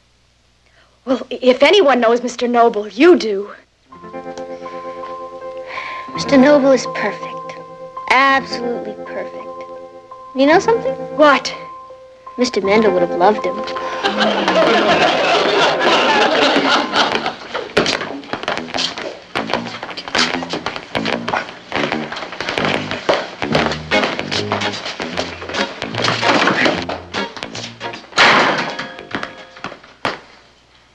Yes? I want my girl back. What's that? I said, I want my girl back, sir. Well, who are you and who's your girl? Patty Lane. And I'm Richard Harrison. I see. You can't hit me. You're older than I am. Now, don't be ridiculous. I don't want to hit you. I want to help. You do? You want to help me get Patty back? I'll do everything I can. I don't think you can help me. She thinks I'm ugly. Well, Patty said that? Well, not exactly, but that's what she meant. She thinks all my relatives are apes. Tell me something, Richard. Has Patty been asking you a lot of questions about your ancestors? Has she? She's been picking my family tree apart limb from limb. I wish I did. I don't know what's gotten into her. Well, I have a feeling it's not too serious. The only way I can get her back is to have plastic surgery and find a new family to adopt me. I don't think you have to go quite to that extreme. You mean that you think there's a chance I could get her back? Yes, I would say so. Well, what do I have to do? All you have to do is wait. For what? For Hilda to have her babies. Hi. Patty? I was just going by your room to return this book. That's a very becoming dress. Oh, this whole thing, I just threw it on. Oh, some good news. Mrs. Keeler's coming back on Monday. Hello, Mr. Noble. She isn't. I mean, she is? Oh, that's great news. Oh, you'll be teaching one of the other classes, though. No, I'm afraid not, Patty. I think I'll be leaving. Leaving? Where will you go? Well, I've been offered many positions. I could teach in Florida, Oh, that's too hot. or Montana, Too cold. Chicago. Too windy. Oh, New York is the perfect climate. Very pleased that you're happy here. Oh, don't misunderstand. I could be happy in Florida or Chicago or Montana. I mean, home is where the heart is. Mm. Do you like to travel a lot? Yes. Did your grandfather like to Yes, my grandfather liked to travel. My grandmother liked to travel. As a matter of fact, we're a very traveling family. Groovy.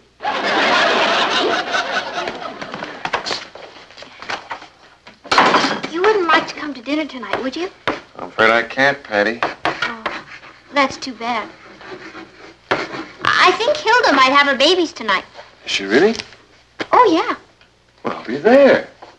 Do you mean it? Indeed I do. Oh, groovy. I can't tell you how much I appreciate it, Mr. Noble. You love my family. Sure I will. Here's the address. 7 o'clock? Groovy. I'll go out and buy you a double chocolate fudge cake. See you at 7. How does that look, Mama? Well, I think it looks lovely, dear. Oh, you shouldn't have gone to all that trouble for me. We didn't. We're having a dinner guest. Oh? Do I know her? Mr. Noble is coming to dinner. Well, well. So I finally get to meet the great man. You will be nice to him, won't you, Papa? No, I'll be my usual snarling self. Oh, you love him, Papa. He's really special. He must be. You haven't talked about anything else all week. I know I shouldn't ask this, but how's Richard? You mean poor Richard? Oh, is that who I mean? He flunked the gene test. I'm sorry I asked. Mr. Noble's here. He's early. He's probably hungry. What'll I do? Try opening the front door. Yeah. Come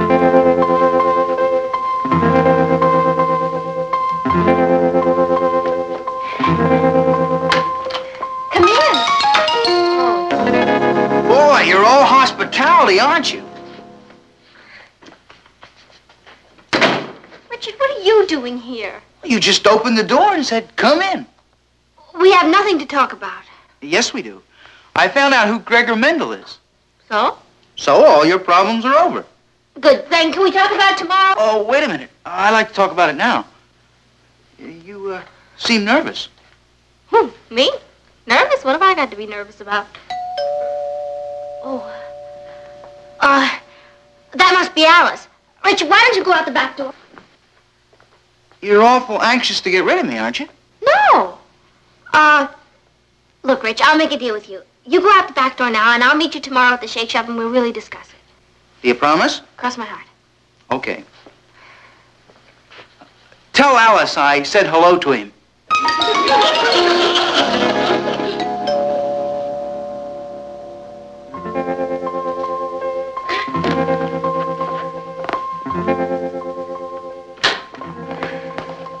Good evening. Yes. How's Hilda? Hilda? Oh, Hilda's fine. Won't you come in? Mr. Noble, I know exactly how many babies she's going to have and just what they're going to look like. You see, I've really been working on it, and I Patty. figured... Never mind. Mr. Noble, how do you do? I'm Patty's mother. And this is my husband, Mr. Lane. How do you do? Nice to meet you. Genetics is a fascinating science. I did some experiments in it when I was a boy. It really works, too. Well, only to a degree, honey. What do you mean? Your father means it's not an exact science. It's exact enough for me. You're a mother. Hilda must have had her babies while we were eating. Hey, Hilda had her babies. There are going to be 6 of them. 3 dark brown, 3 light brown. 4. That can't be. I had it all figured out. I guess Hilda had some ideas of her own. Oh, I think they're darling. Well, that's not the point, Mama. I scientifically predicted how many there were going to be and what they were going to look like, and I was wrong. Now, I conducted my experiment just like Kathy. Well, Kathy's didn't always work out right either. They have to. What about Mendel? Patty, there are dominant genes and there are recessive genes, and the recessive genes show up pretty much when they feel like it. Now, no one can predict them. Now you tell me. Well, I was going to tell you earlier, but I thought it was best that you learn by yourself. You knew what I was doing all along. Mm-hmm. I guess I got a little over-scientific. Well, science is a pretty wonderful thing, Patty, but there are certain things in life that you can't plan with a computer. Yes, sir. You know something? I'm kind of relieved. Are you? Mm-hmm. Because when it comes right down to Mendel or Richard, I'll take Richard. See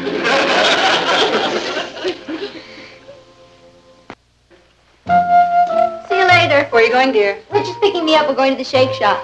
So that's on again. Was never really off, Papa. You know, last night Rich and I had a long talk. You know what we'd like? A beautiful Cape Cod house with a patio and lots of trees in Connecticut near a lake. So would I. I'm glad everything's all right with you two. Couldn't be better. Mendel sure had a lot to learn. Did he? Yeah. Statistics aren't everything, Papa. He forgot the magic ingredient. What's that? Love. My children may not have blue eyes and black hair, and they may not be geniuses. Do you know what they are going to be? What? Mine. All mine.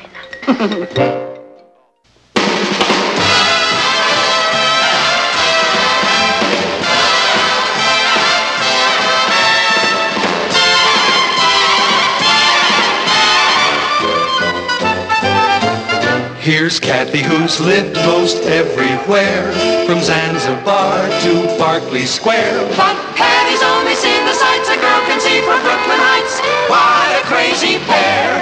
But they're cousins, identical cousins, and you'll find they laugh alike, they walk alike, at times they even talk alike. You can lose your mind when cousins are two.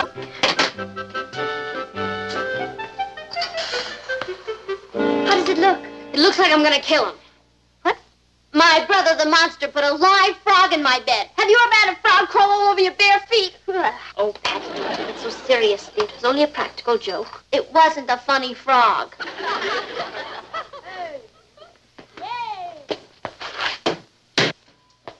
Look at little Mr. Innocence out there. Hey, how's it going? So, he likes practical jokes, does he?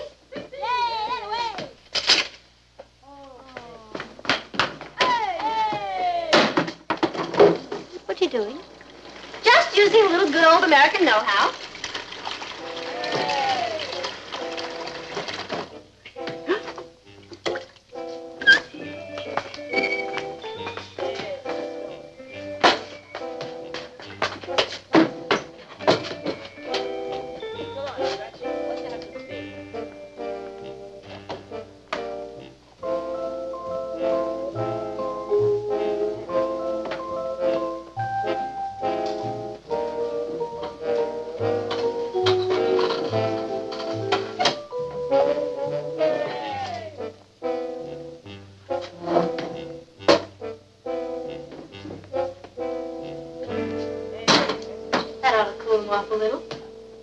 You'll get him all wet.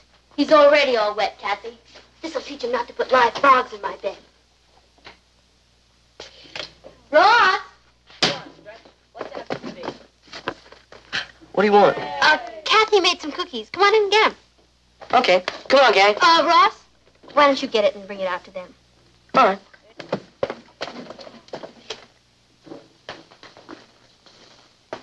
Here it comes.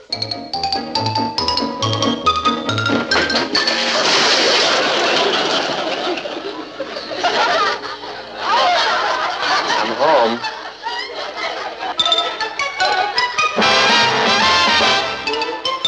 Meet Kathy, who's lived most everywhere, from Zanzibar to Berkeley Square. But Patty's only seen the sights the girl can see from Brooklyn Heights. What a crazy pair. But they're cousins, identical cousins all the way. One pair of matching bouquets, different as night and day. Where Kathy adores a minuet, the ballet russe, and crepe Suzette. Our Patty loves to rock and roll, a hot dog makes her lose control. What a wild duet, still they're cousins, identical cousins, and you find they laugh alike, they walk alike, at times they even talk alike. You can lose your mind when cousins are two of a kind.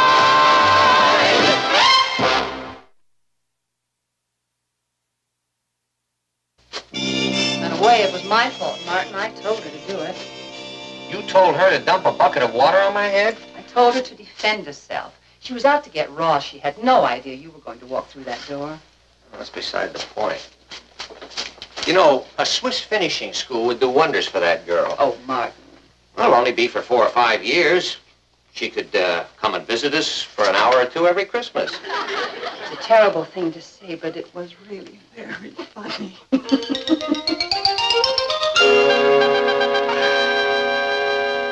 You know how some people are accident prone? I'm disaster prone. Patty, you didn't know your father was going to walk through that door? I should have. It's the Patty Lane law. Put me into any situation that could lead to trouble, and it will. I've never seen your father so angry. What do you suppose he'll do? Oh, he'll erupt like Mount Vesuvius and tell Mom he's going to send me off to some Swiss finishing school. Then he'll come in and tell me he forgives me and never to do it again.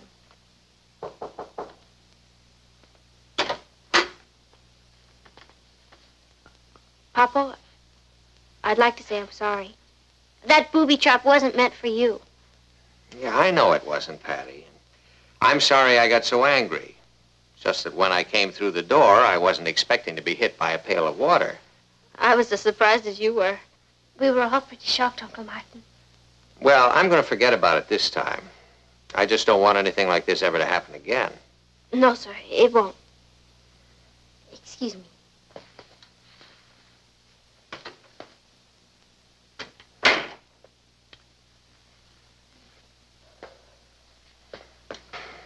Now, what started all of this? Your son. Why can't you send him off to a Swiss finishing school?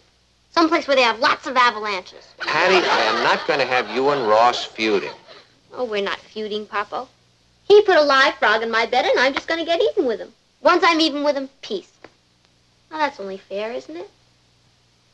Yeah, I guess so. Just in the future, watch out for innocent bystanders, okay? Don't worry, Papa. I will. I'm really sorry. All right. Thank you. All right.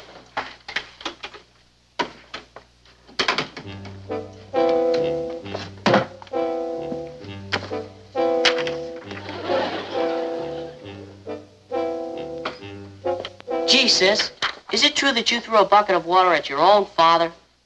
You want to come in this room, knock. Can I come in? No. What are you so mad about?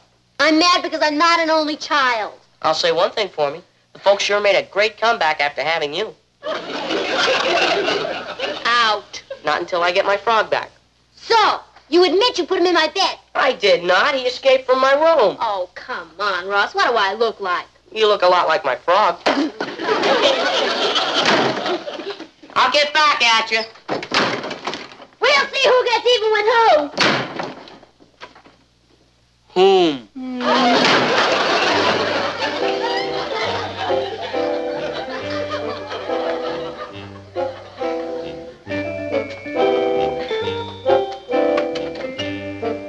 Kathy? What time is Ted picking you up? In about 20 minutes. You're going to be late. Look, I just ran a bath. Why don't you run and jump into it? Oh, would it be all right, Patty? Well, sure. I'm not in any hurry. You go ahead and take it. Thank you. Ted hates to be kept waiting. He really cooks you, doesn't he? Cooks me? Bubbles your hormones. You mean, do I like him? Yes, I do.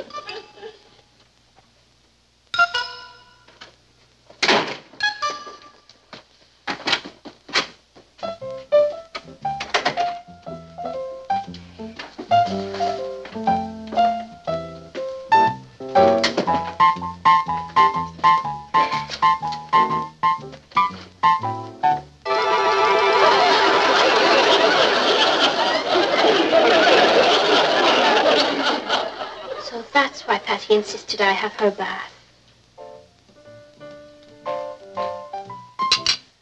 Kathy, how was your date with Ted last night? I don't know, Aunt Natalie. You were there, weren't you? Well, yes, I was there. But I'm not sure if Ted was.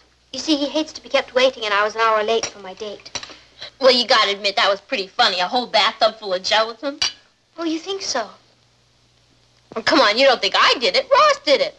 Well, that's right. Blame everything on me just 'cause I'm the youngest. No one's blaming you for anything, Ross. Patty, I found the gelatin boxes in your closet. So? I was framed. Were you? Don't believe me. All I know is I'll probably never hear from Ted again. Of course you will. If he's as bright as I think he is, he'll call you. Well, I gotta go. Richard the Lionhearted is picking me up.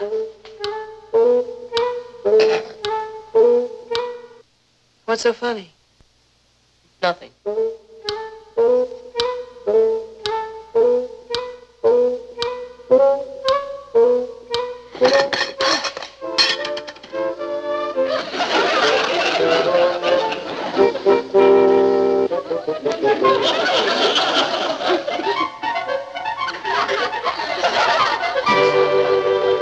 Lou!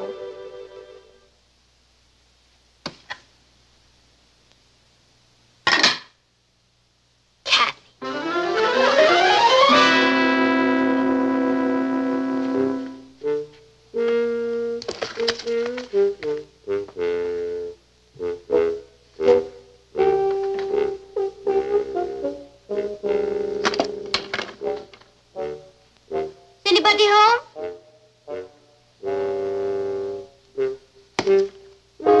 Kathy, Ted dance tonight, call him right away.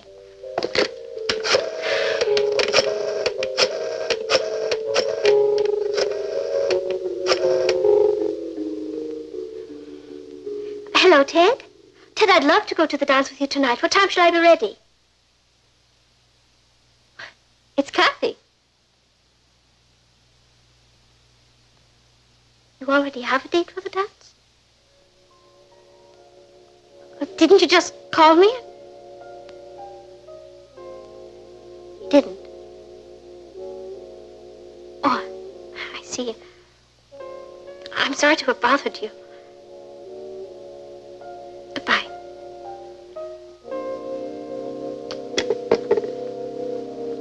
Oh, hi, Kat. Ah, there's my pen. I've been looking all over for it.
Ted thinks I'm chasing after him just because you left that fake message. I already told you I didn't make that message.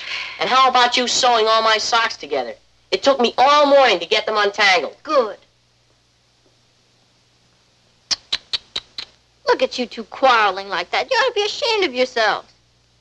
And since when did you become the big peacemaker? Well, I've been thinking it over, and I've decided it's silly for us to be feuding like this. I mean, we all live under the same roof. Why can't we all be buddies? Do you really mean that? Of course I mean it. And just to prove it to you, I fixed some ice cream sundaes. Come on out in the kitchen.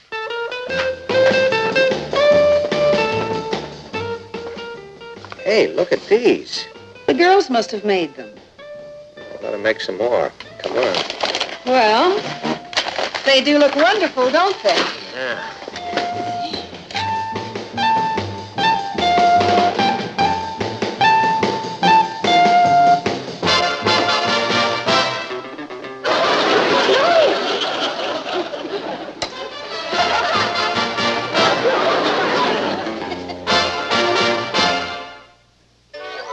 I'll have her call. Bye. Kathy, call Ted if you're free for piano concert tonight. Isn't Ted the boy that Kathy likes so much? Mm-hmm. Sounded like you were giving him the brush off. Boys mustn't think girls are too eager. Should you let me in on all this inside information? Too late to do you any good. I've already got you. Aren't you glad? Oh, all right. Hello, darling. Hi. You know what you're looking at? The laughingstock of Brooklyn Heights High School. Everybody at school thinks I read comic books. No, that's nothing. Everyone thinks your mother and I eat shaving cream. Well, the teacher made me read one of them out loud. This one, Melvin Monster. Don't you think maybe it's time you start giving up practical jokes, Patty? Give up? I've just begun to fight. This for me? Oh, no, that's for Kathy. Oh, Ted finally called her, huh? Isn't it nice? Kathy, call Ted if you're free for piano concert tonight.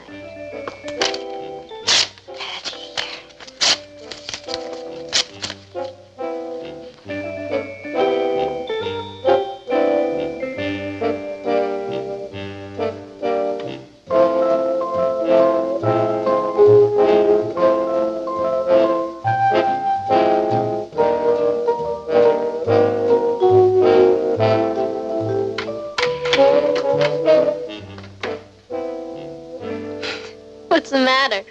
Well, one can't be too careful these days, can one? You mean you're suspicious of me? I certainly am. Oh, Kathy, I've given all that up. Have you?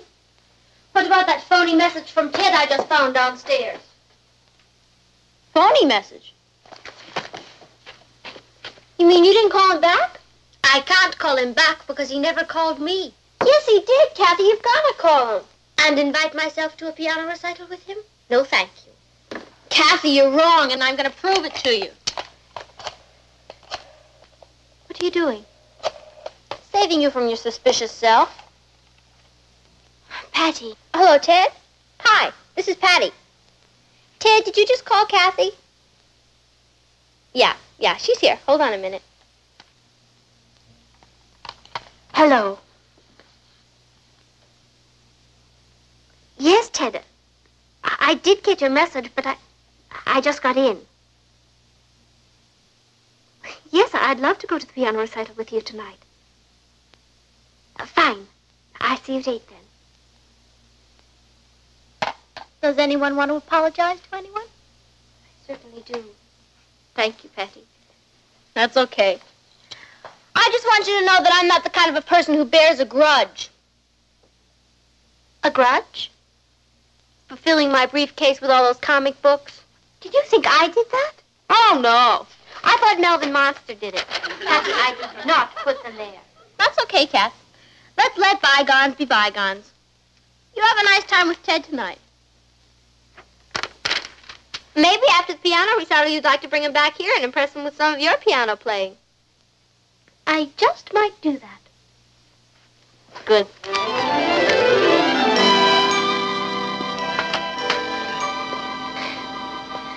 Thank you for a wonderful evening, Ted. Oh, it was my pleasure, Kathy. I really enjoyed the recital very much. Yeah. I think I like piano music better than anything else in the world. Do you? Ted, would you like to come in for a sandwich or something? Sure, why not? Right this way. Do you have a piano? Yes. Well, I hear you're a great pianist. Oh? Who told you that? Patty. She said I had to hear you play. Oh, I'm really not that good. Oh. Well, I did study with Professor Dansinger in Holland, and I won a scholarship at the London Conservatory of Music. Oh, you must be great. Would you play something for me? You'd really like me to? Do you play Chopin? Yes, of course. The Nocturne? Mm-hmm. Wow.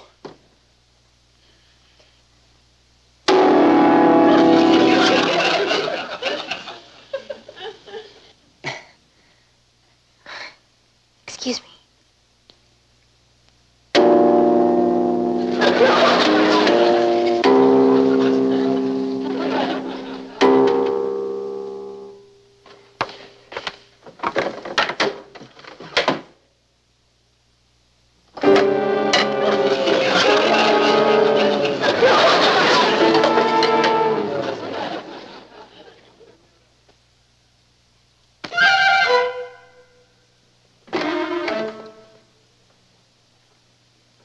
Hello, Patty. Hi, Kat. Did you have a nice evening? Oh, yeah, it was great. We went to the movies. Saw The War of the Moon Men. How was your concert? Lovely, thank you. Did Ted come back to the house with you? Yes, he did. He sure is a bug about piano music, isn't he? Isn't he? Did you play for him? No. No? I thought you... You thought what? Oh, nothing. You really ought to play for him soon. Oh, I will. Oh, well. I'm beat. I can't wait to get into the sack and conk off. What's the matter? Kathy, there's a tarantula in my bed. I can't think it could be poisonous. Let me know if it's fatal.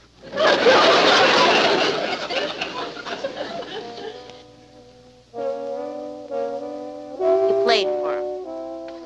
Good night, Ben.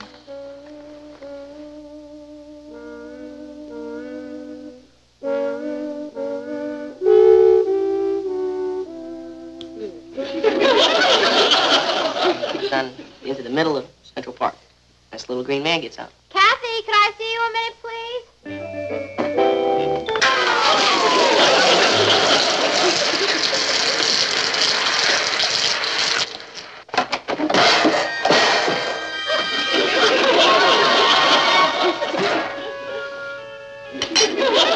Patty, how do you turn off the stove?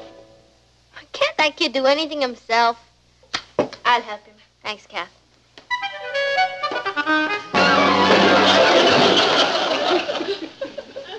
Go, Bill.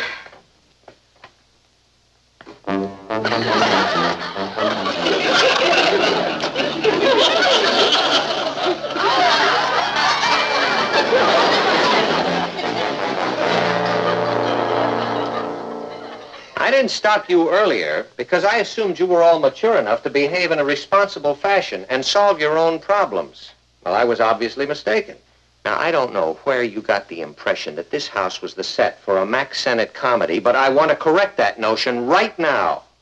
Whatever started this lunacy? I'll tell you what started it. Ross put a frog in my bed. I did not. Henry got there all by himself. And she tried to pour a bucket of water over me.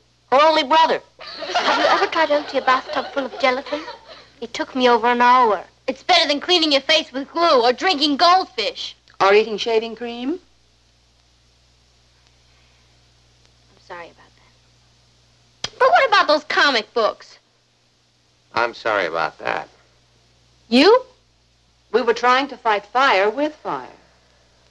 What about the piano? What about the tarantula? What about the seltzer in the face? What about a truce? You know, it's funny how a little thing can snowball, isn't it?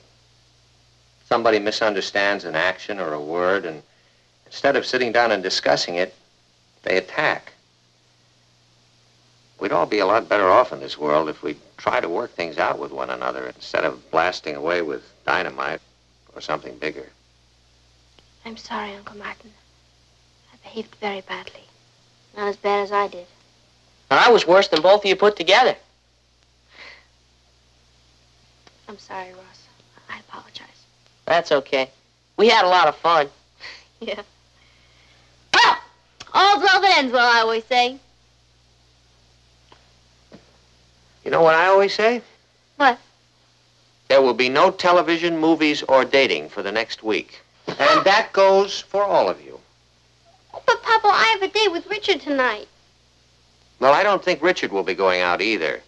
You see, he fixed his father one of your shaving cream sundaes. Mr. Harrison is still blowing bubbles.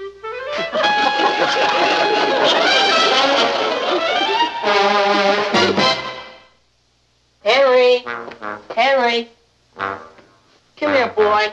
Henry! Henry! Did you lose something? Henry, my frog. I can't find Henry. Oh, I'm sure he'll turn up. Henry. I guess Papa was right. It was getting a little out of control. But it was fun while it lasted. Well, I'm glad it's all over. Yeah, so am I. Well, good night, Kath. Good night, Patty.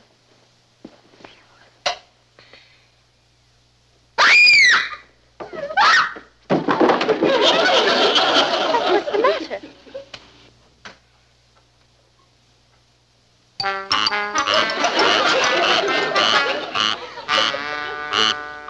You said it, Buster. Now, here's my plan. Tonight, while Ross is asleep, we're gonna shave off his hair, paint him blue. From now on, I'm fixing all his lunches myself, and tomorrow I'm gonna give him a ride off.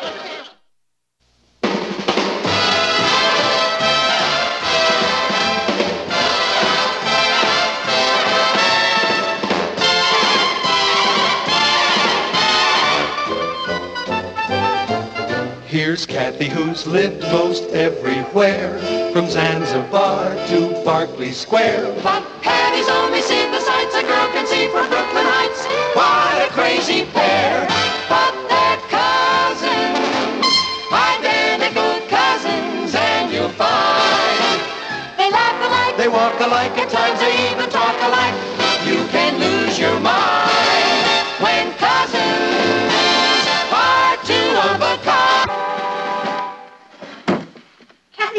my curlers? Oh, they were on your dresser, Patty. I know. What could have happened to them? The monster. Who? Ross. He's done it again. Ross! Ross! Shh, not so loud. My hamster's asleep. Did you take my curlers again? I only borrowed them for a little while. I told you to keep your hands off them.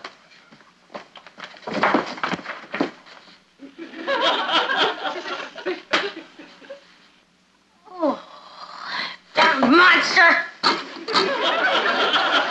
I'm gonna fix him for this. That's the third time he's done it this month. Well, he said he couldn't get any reception without the curlers. Yeah. I wish I could persuade him to join the Peace Corps. I'd love to see him in Timbuktu. You would not. Oh, yes, I would, cousin. Look. His school assignment book. Maybe we can find some incriminating evidence against him. This should make interesting reading. Listen to this. My sister. I've got him right where I want him. There's no one like my sister in the whole world. She is wonderful and kind and unselfish. My sister really loves me. She helps me with things that are important to me. I'm going to enter the Midget Derby this Saturday, and my sister is building me a racing car. We are going to call it Lightning. I don't know of any other sister in the world who would do that. Gee. I wonder why he said I was building him a racer. Well, he was just dreaming out loud, Patty. Look, there's an A at the top of the page. Do you know what that means? It means he got an excellent. Well, it means more than that. It means he turned it into his class. He wanted them all to think that his wonderful, kind, unselfish sister was building him a midget racer. And you know something? I am.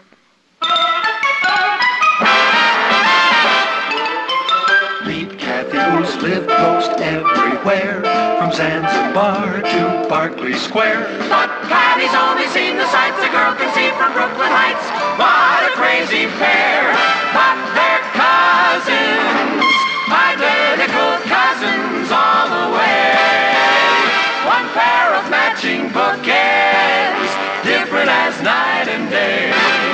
Where Kathy adores a minuet, the ballet russe, and crepe Suzette. Our Patty loves to rock and roll, a hot dog makes her lose control.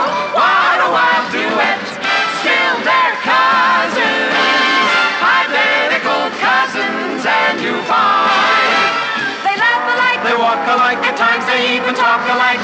You can lose your mind when cousins are two of a kind.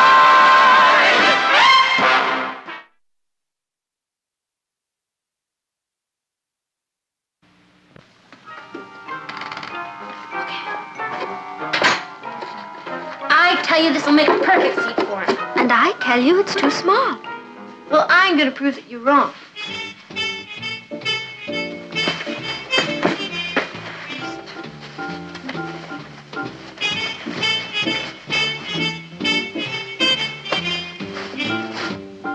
What are you doing? Proving you're wrong.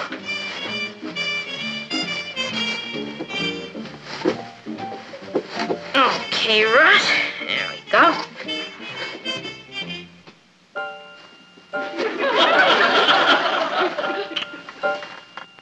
Well? Well, the box is fine. Ross is too big.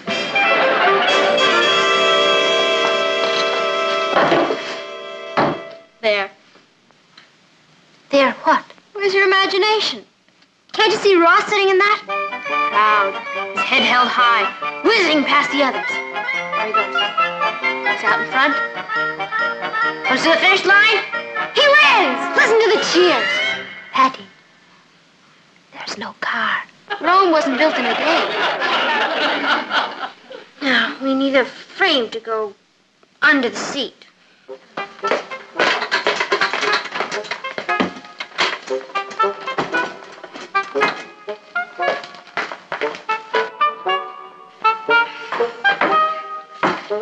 Let's see. We need some kind of strong boards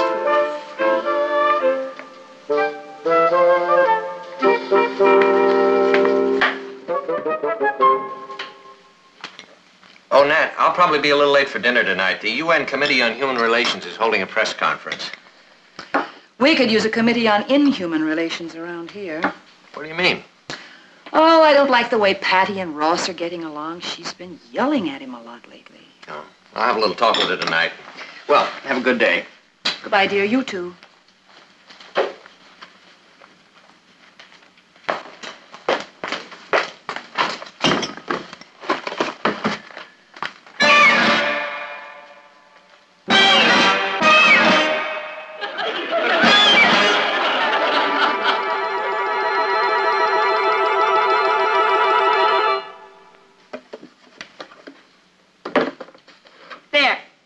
You look more like a car.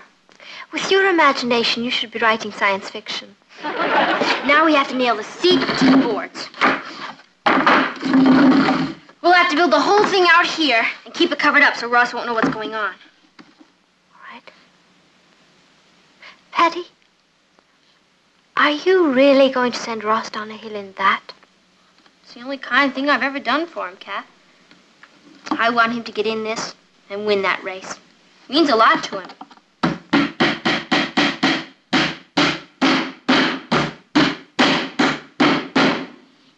He was right about one thing. What's that? He does have a wonderful sister. Thanks. Sometimes I wish I had taken shop. Yep. You know, it would have come in a lot handier than home economics. But I never really thought it would come up. There we are. Give me a hand, Pat. There we go. Okay. Now, let's try it out. Come.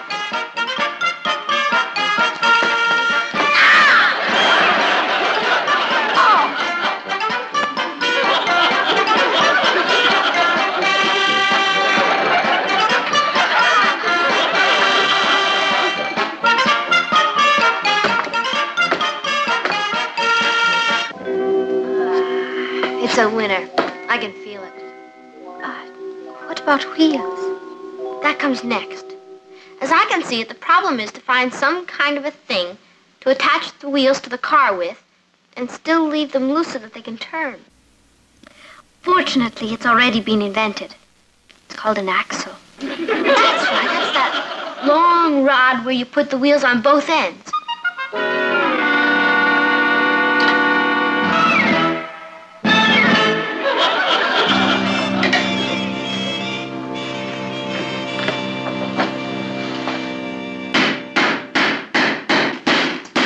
Here, how does it look? Well, it's going to make the car awfully wide. Well, who wants a narrow car?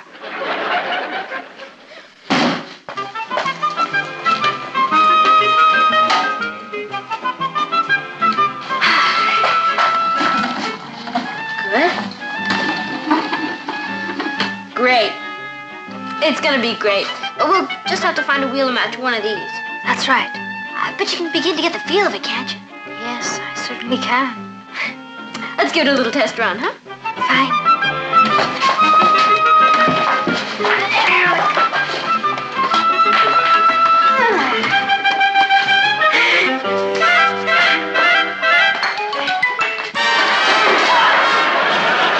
Are you all right?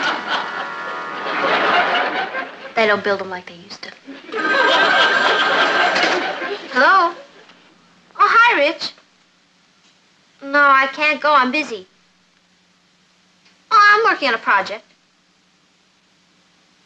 Well, no, I can't make any plans for the rest of this week. I'll be free after Saturday. Righto. Bye. Aren't you going to the game? Oh, there'll be other games.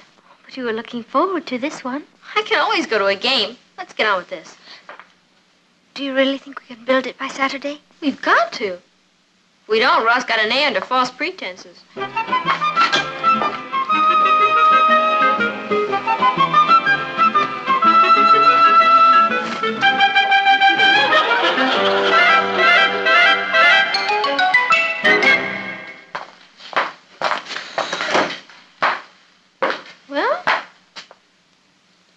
great.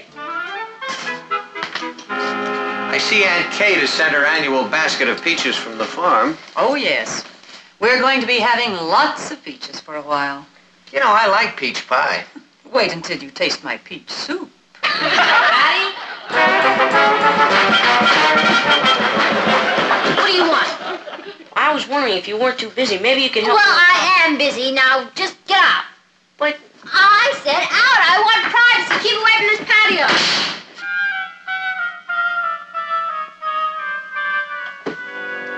I told you I didn't want to see you in the patio again. well, all I wanted was... I said out. Now, come on, be it. Okay. What's gotten into Patty? I don't know. Well, you know, she sounds like she really hates Ross. Is everything all right, son? Sure. Fine. Did you do anything to upset Patty? Yeah. I breathed. She just can't stand having me around. We'll see about that. I sure hated to talk to a winning racer that way, but I had to keep him away from here. Then it will all be worth it when he sees the car. You bet it will. Patty!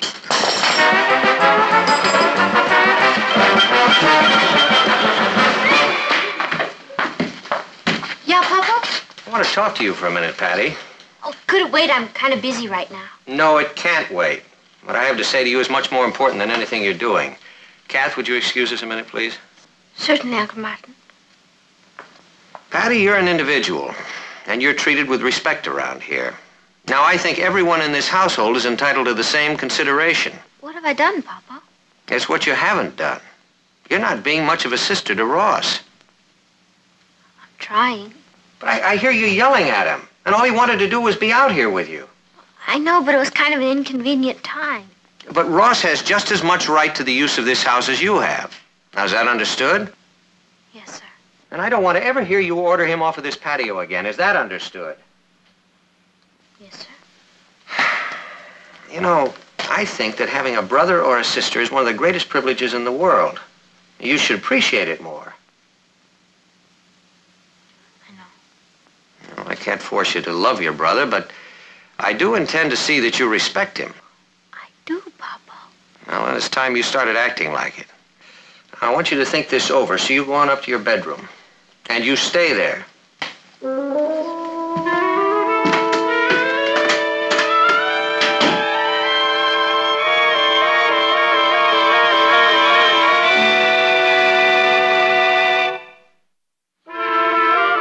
Did you get it? I got it. It's hidden around the corner. How am I going to get it in the house? Well, I think the folks are going out tonight. We'll sneak it in then.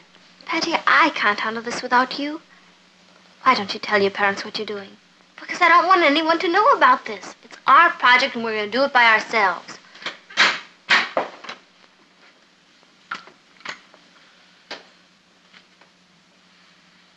You haven't touched your lunch. I wasn't hungry. I had a talk with your father. If you think you can treat your brother civilly in the future, it won't be necessary for you to stay in your room any longer. Yes, ma'am.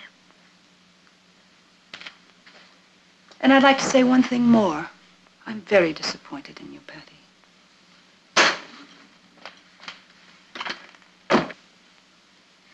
Patty, for heaven's sake, will you let me tell them?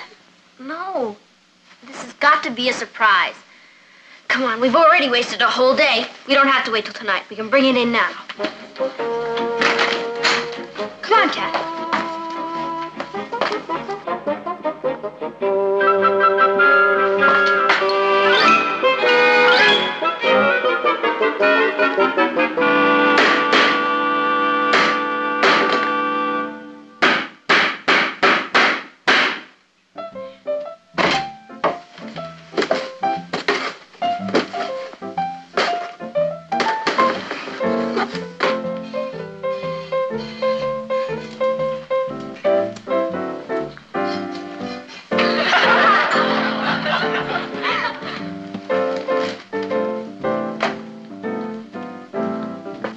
Kath?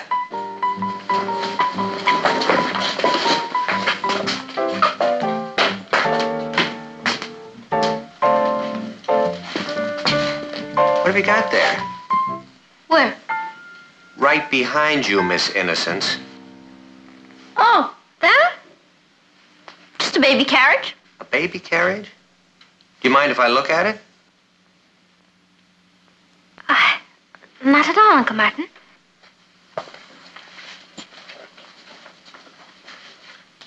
What's under that? Under what? It's just something Patty and I are building. Well, it's beautiful. What is it? It's a racing car. You're interested in racing? Not exactly. It's for Ross. Oh, but please don't tell him. It's supposed to be a surprise. Patty, what makes you think Ross wants a racing car? He wants it more than anything in the world. Here's a school assignment book.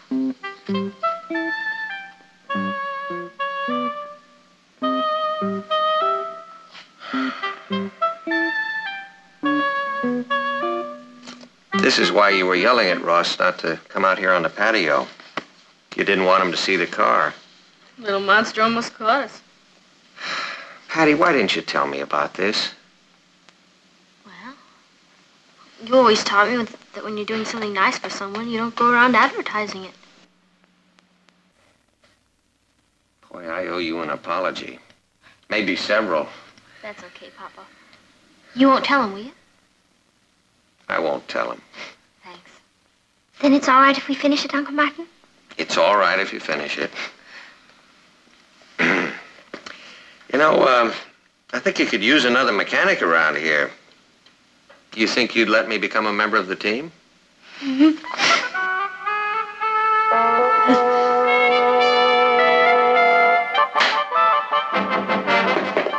Well, it's really beginning to look like a car. You're a genius, Papa. Oh, it's your car, Patty. I'm just helping a little. I can't wait to see Ross's face when he sees this.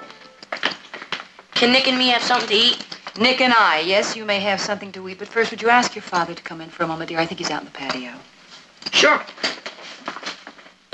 Dad?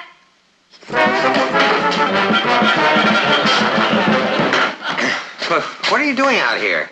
I just came out, Well, you can just go back inside again. You got the whole house to play in, or you can go play with some of your friends. But, Dad... I don't want you out here in this patio again. Is that clear?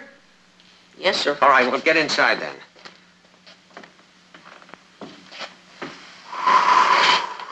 Poor kid, I hated to yell at him like that, but we can't let him stay out here, right? Right. He's an inquisitive little devil. Yeah. I think you better get him yourself, Mom. He threw me out. I'll be right back.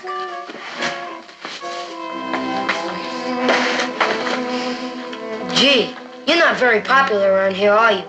That's the way it is with me at my house. Martin! What is it, Nat? Say, what's going on here? Oh, well, the girls and I were just, we were just having a little talk. That's my good sheet. And my shelves, and my curtain rods, and my peach basket. And what's that? It's all right to tell her? I guess we have to. Patty, I don't care what's going on. You're in trouble.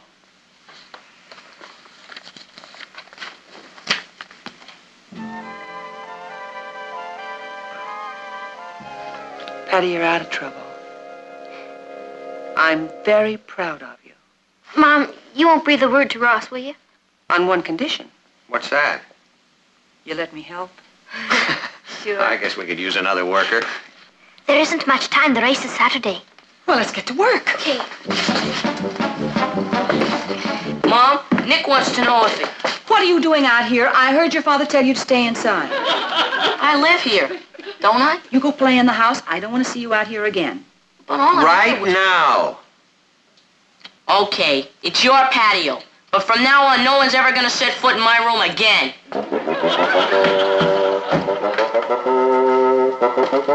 Where are you going to run away to this time? I don't know. I thought maybe your house.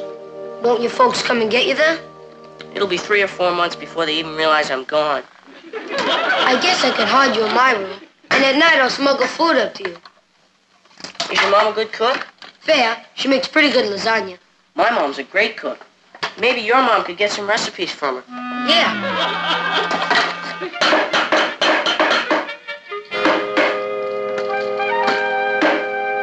How do you like that?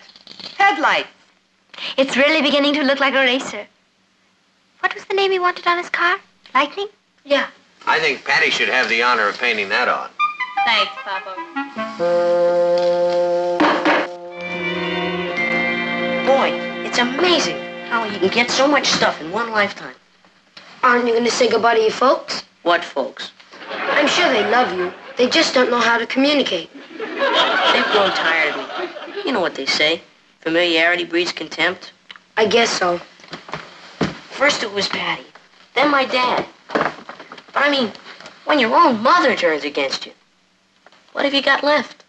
Lasagna.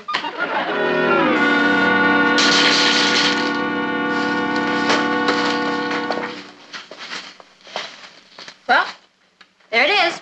Gee, that looks wonderful. It certainly does. Are we ready for the unveiling? I would say so. Do you want to get Ross? I sure do.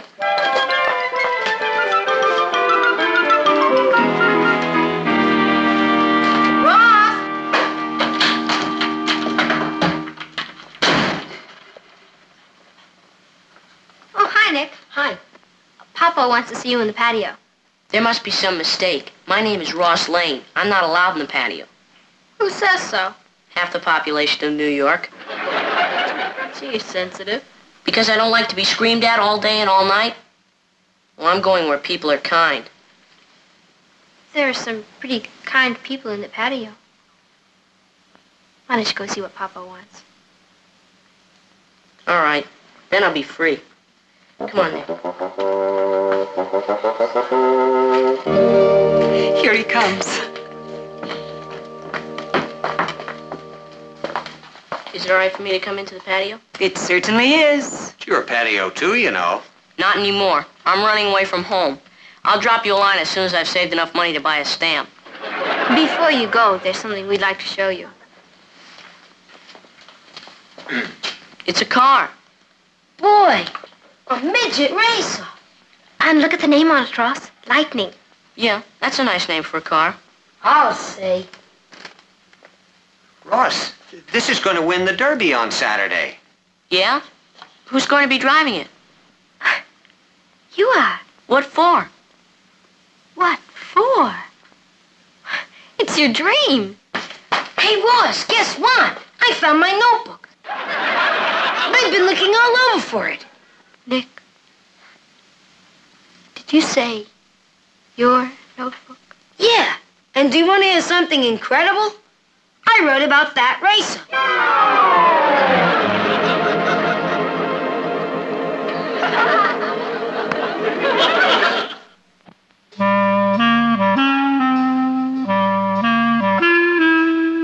Well, it was fun while it lasted.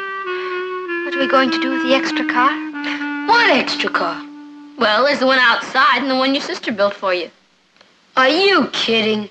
Dracula wouldn't lift a finger for me. What about all those nice things you wrote about her? I was going to leave it where she'd find it, hoping she'd feel ashamed of herself and help me build the car. He laid a trap for someone else and Stupidhead fell into it. Oh, don't feel bad, Patty. I appreciate what you did for me, even if it wasn't for me. Why don't we give the car to Nick? Do you mean it? Certainly we do. That's a great idea, Kath. Gee, I don't know what to say. Don't say anything. Just go out there and win for us. I will. I'll be right back. Where are you going? To pack my suitcase. I want to move into your house.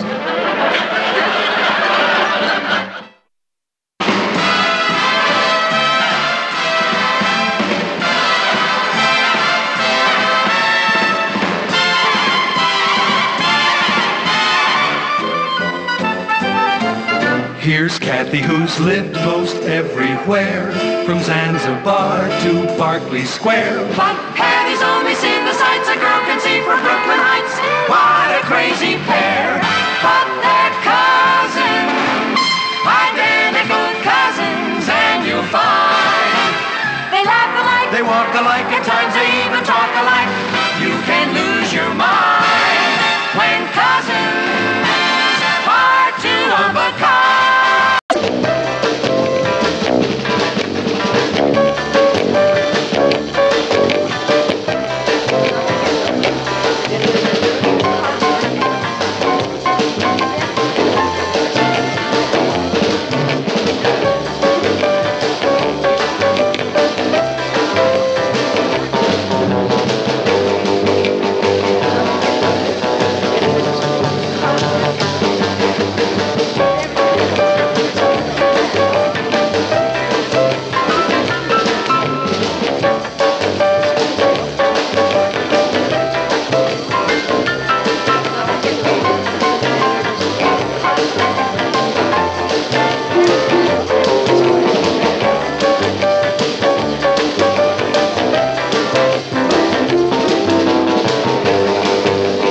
Meet Kathy, who's lived most everywhere, from Zanzibar to Berkeley Square. But Patty's only seen the sights a girl can see from Brooklyn Heights. What a crazy pair, but they're cousins, identical cousins all the way. One pair of matching bookends, different as night and day.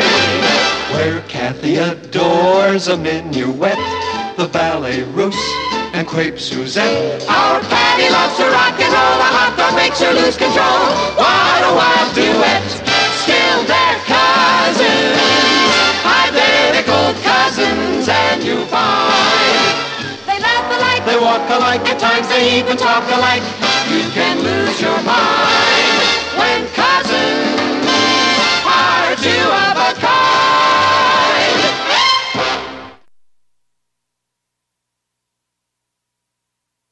And furthermore, Patty Lane, your conduct and behavior last night was rude, thoughtless, inconsiderate, and crummy.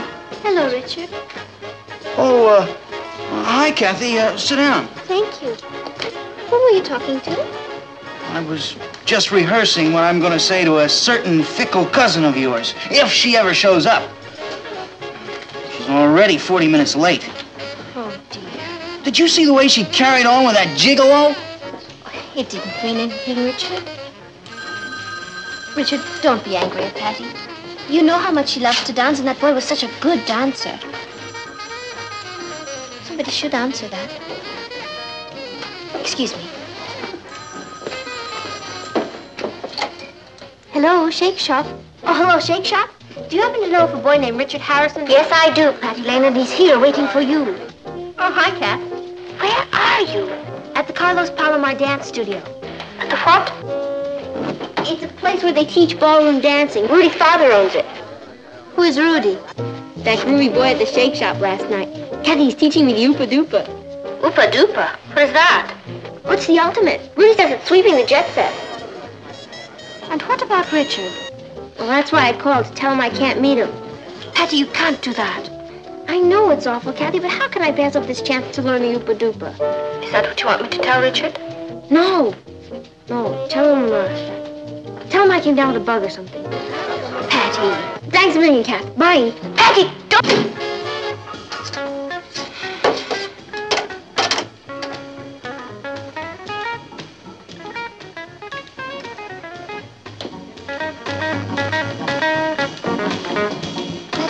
Richard. She isn't feeling well. Well, what's the matter with her? She's come down with a bug. Gosh. I better get over there and keep her company. No. She was, just about to go to bed. Poor kid. I thought she was throwing me a twist. I'm sorry your evening is ruined. I was going to take her to see the Charlie Chaplin revival. After she apologized. All the time, the poor kid was sick. Very.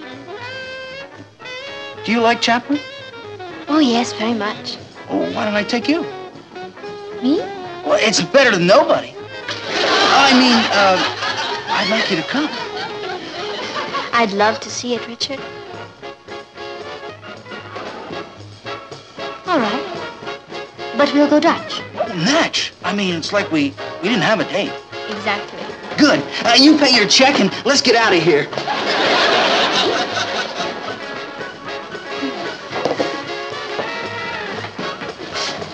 Thank you. Thank you, Richard. I had a lovely evening. Oh, I had a great time. You know something, Kat? You're fun. Thank you, Richard. Somebody just came in. It's probably Uncle Martin. Richard, you can go out the back door if you like. Hi! Who's in the kitchen? It's Patty. Boy, I'm starving. Hi, Rich. Patty, why aren't you in bed? Bed? What for? Oh, getting over that bug. Oh, yeah, the bug. The bug. I was in bed, but I couldn't sleep, and so I thought I'd get some fresh air. It's awful hot in here. That depends upon where you're standing. Carlos Palmar Dance Studios. Oh, where'd you get that? The man was handing him out on the corner. I didn't see any man. Patty, where were you? I was in bed, and then I got this emergency call from the USO. USO? Yeah. See, they said they needed some girls to go down and learn the latest dance steps so that they could teach them to the soldiers before they sent them overseas. I don't believe it either. I want the truth, Patty. Did that snaky cat you were dancing with last night take you to this dance studio? Yeah. His father owns it. Patty, you lied to me. Yeah. I guess you could call it that. Pretending to be sick? Getting me all upset? So upset you went to see Charlie Chaplin. I knew you wouldn't want me home worrying. No, of course not. I'm glad you had such a delightful evening. Patty, it wasn't Richard's fault that you broke the date. I'll say the least you can do is apologize for what you did. Oh, sure, I'm sorry. You're not. Yes, I am. You don't sound sorry. Okay, then I'm not sorry. Patty, Richard, stop this, please. No, Kath, it's too late. I get the whole picture. As far as Patty's concerned, I'm just a doormat, a football to be kicked around. Well, I've had it. I am through. All I have to say to you is one word. Goodbye. Goodbye, Richard. I only wish I'd given you my fraternity pin so I could tell you to give it back.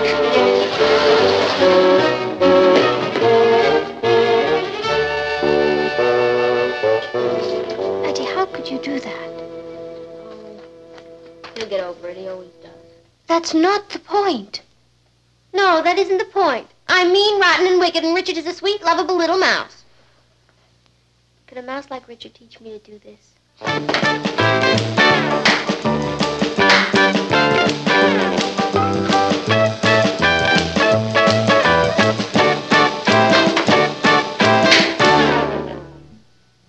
Girls, would you mind doing the dishes and tidying them up? I'm late for the hairdresser. Can do. Bye, Mom. Thanks. See you at dinner. Goodbye, Aunt Natalie. Bye, Mom.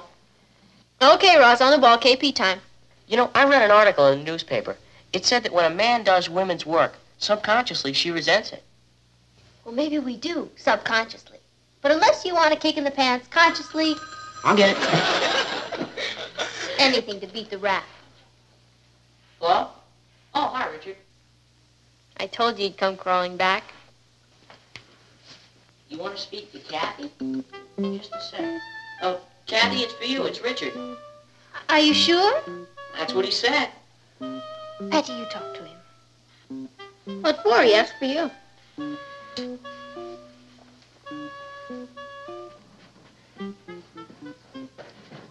What's with you and Richard? I broke a date with him, so he walked out on me. He's smarter than I thought. Well, that's very sweet of you, Richard, but I'm afraid I can't. No, not tomorrow night, or any other night.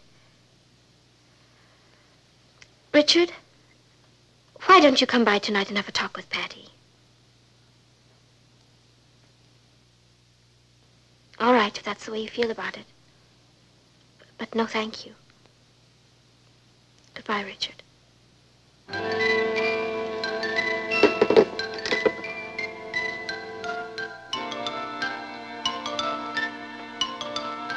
Patty, Richard asked me for a date. Oh? What'd you say? I said no, of course. I don't see why. He's available. Not really. He happens to be yours. Not after last night, so why not date him? You want me to go out with Richard? Why should I mind? I expect to be seeing a lot of Rudy. Oh, what if Richard became interested in me? That's not very likely. Oh, it isn't. Look, Kat, you said it yourself. Richard belongs to me whenever I decide I want him back. And meanwhile, poor Kathy should live it up while she can. Well, it's not as if you had scads of boys after you. Excuse me, I have a telephone call to make.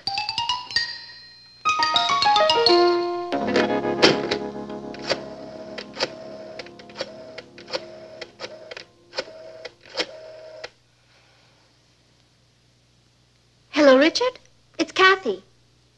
I've changed my mind. I'd love to go bowling with you tonight. I'll see you at 8 o'clock. Goodbye.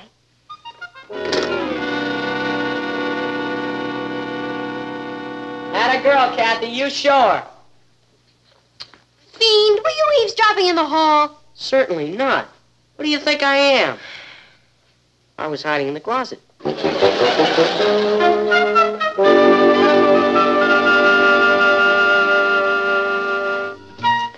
You see, it's all in the wrist and keeping your eye on the pins. I'll try to remember that. Plus, natural coordination. Either you have it or you don't. And you have it, Richard. Anyone can see that. Yeah, I guess I do. I say something funny? Oh, I was just thinking about how I forgot to let go of the bowling ball. Oh, yeah, that was a riot. Hello, Patty. Hi, Kath. Hi, Rich. How was your evening? Terrific. Richard's teaching me how to bowl. She's quite a little pupil. I'll bet she is. Would you like to sit down, Patty? No, thanks, Kath. I was just about to make a phone call.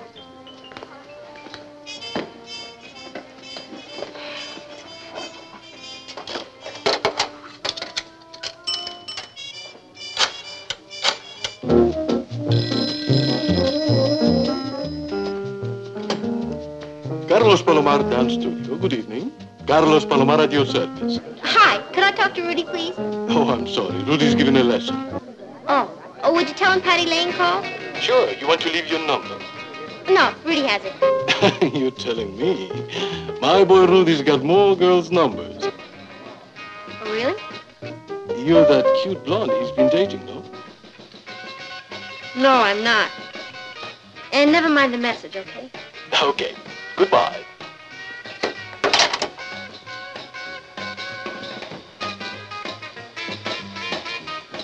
He was never that funny when I dated him.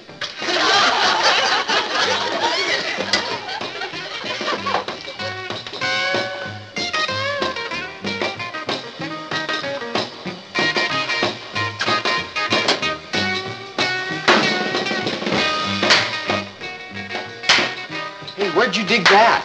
Oh, boy taught it to me. Would you like to learn how it goes? Some other time, Patty. I'm with Edna. Oh, hi.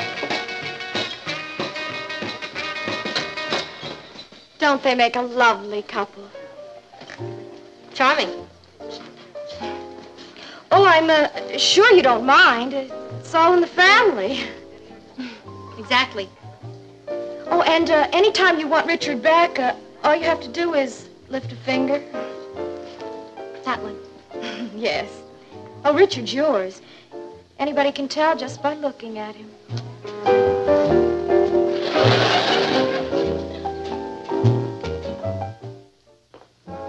So what's keeping Patty and Kathy? They said they were ready 20 minutes ago. Well, they should be down in a minute. If you want to live to school, you better hurry. Well, at least you're ready. What are those girls doing? Patty's fixing her hair again, and Kathy's changing her dress again. All that fuss just for school? Not exactly. They're in triangles, Phil. Where are they in English? Patty and Kathy are after the same boy. A new boy? An old boy, Richard.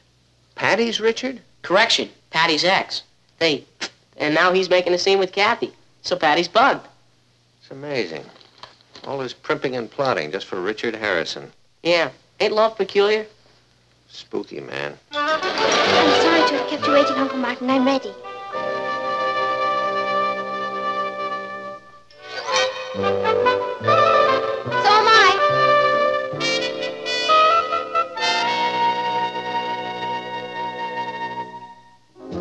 Hey, that's a cuckoo sweater.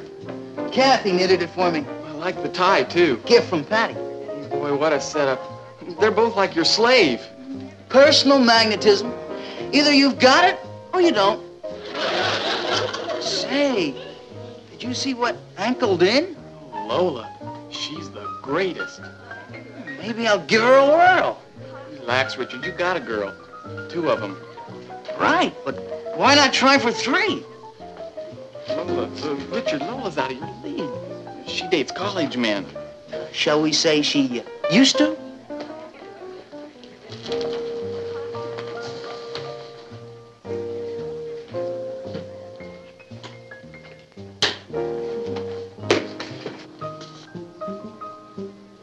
like irresistible. Hello, Richard. Oh, hi, Kathy. I see you're wearing my sweater. Yes, it sure is warm. See you around, Ken.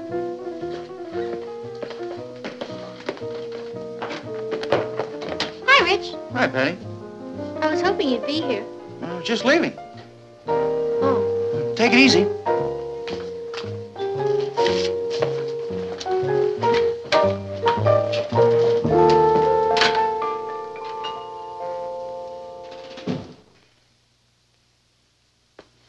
He hasn't even talked to me in a week. Me either.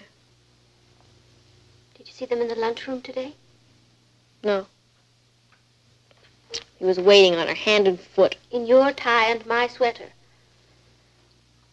I don't get it. How did that mouse find enough nerve to date a campus queen like Lola? It was our fault, Patty.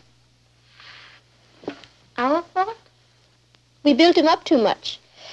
We created a romantic image and he believed it. Yeah. We made him feel secure. That's fatal in a man. I'm sorry I tried to take him away from you, Patty. Wasn't your fault, Kathy. Practically threw him at you. And look where he landed. Right in Lola's lap. Do you mind very much, losing Richard? Mm-hmm. Now that he's a snake, he's kind of irresistible. I know what you mean. Don't worry, Kathy, you'll get over him. Oh, I suppose so. In time. You know what the psychologists say? If you want to get something out of your system, you should express yourself. What do you mean? The quickest way for you to get over Richard is to tell him what an absolute heel you think he is and that you never want to see him again. Oh, I couldn't do that. You've got to, Kath. It's the only way. Blast his ears off. I just couldn't do it, Patty. But why don't you? Oh, I'd love to. But I'm afraid that deep inside I've still got it for him. Well, I guess I'll wash my hair and call it a night. Me too. But you go first. Thanks, Kat.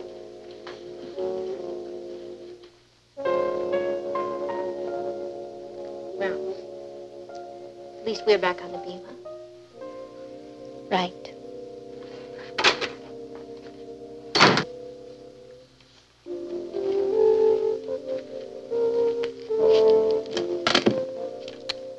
Shame on you, you cut-rate Casanova.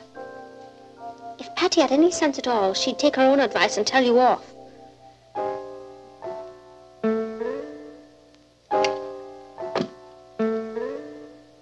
As a matter of fact, that's exactly what she's going to do. Boy, I wish Kathy were really tough enough to blast him.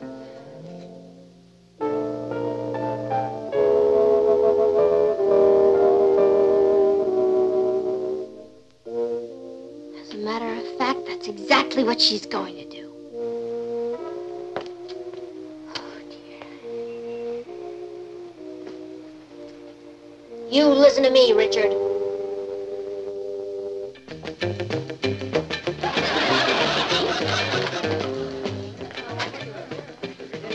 Hi, Lou. Hi, Patty. Have you seen Rich around? Yeah, he's over there waiting for a... He's over there. Thanks. Rich, I want a word with you. Sure, Patty. Sit down. No, thank you. I just want you to know that you're a two-timing, fat-headed, girl-crazy heel, and you're never, never, never to talk to me again. Do you understand? Okay, Patty, I get the point. What's more, I want my tie back. Never mind.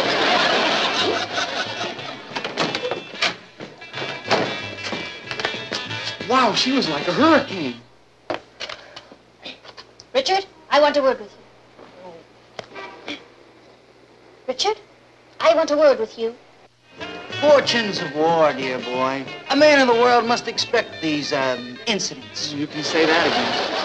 And you better say it fast. Excuse me. Richard, I want a word with you.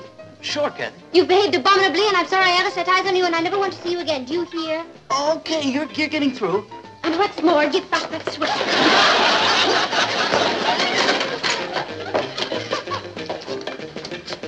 Wow, Wow, wow, it ain't all jam being irresistible. You know the saying, you can't make omelets without breaking the eggs. You're cool. Why not? After all, I still have Lola. Want to bet? Oh, hi, Lola. I've been waiting for you over an hour. Flake off, Junior. The first team's back in town.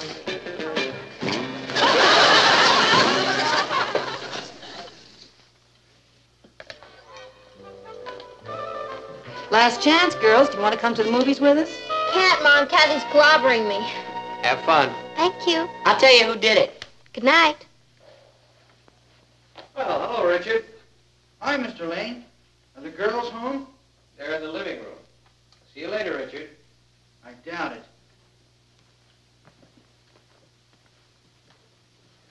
Like hi.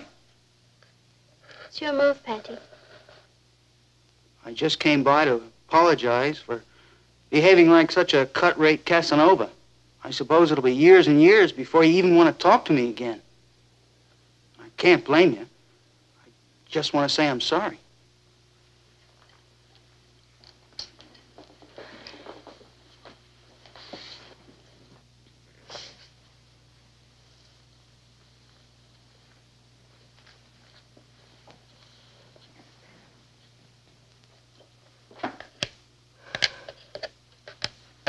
Your move, Pat. No, Patty. It's your move. Good night, Richard. Good night, Kathy. Well, what happens now?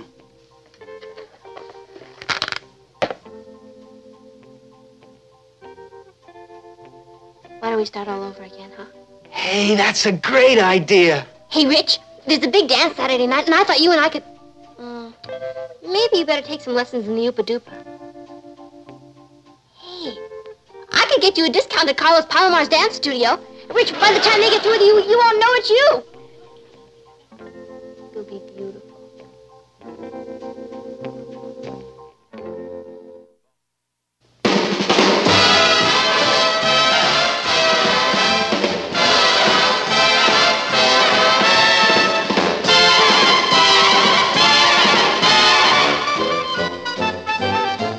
Here's Kathy, who's lived most everywhere, from Zanzibar to Berkeley Square. But Patty's only seen the sights a girl can see from Brooklyn Heights. What a crazy pair.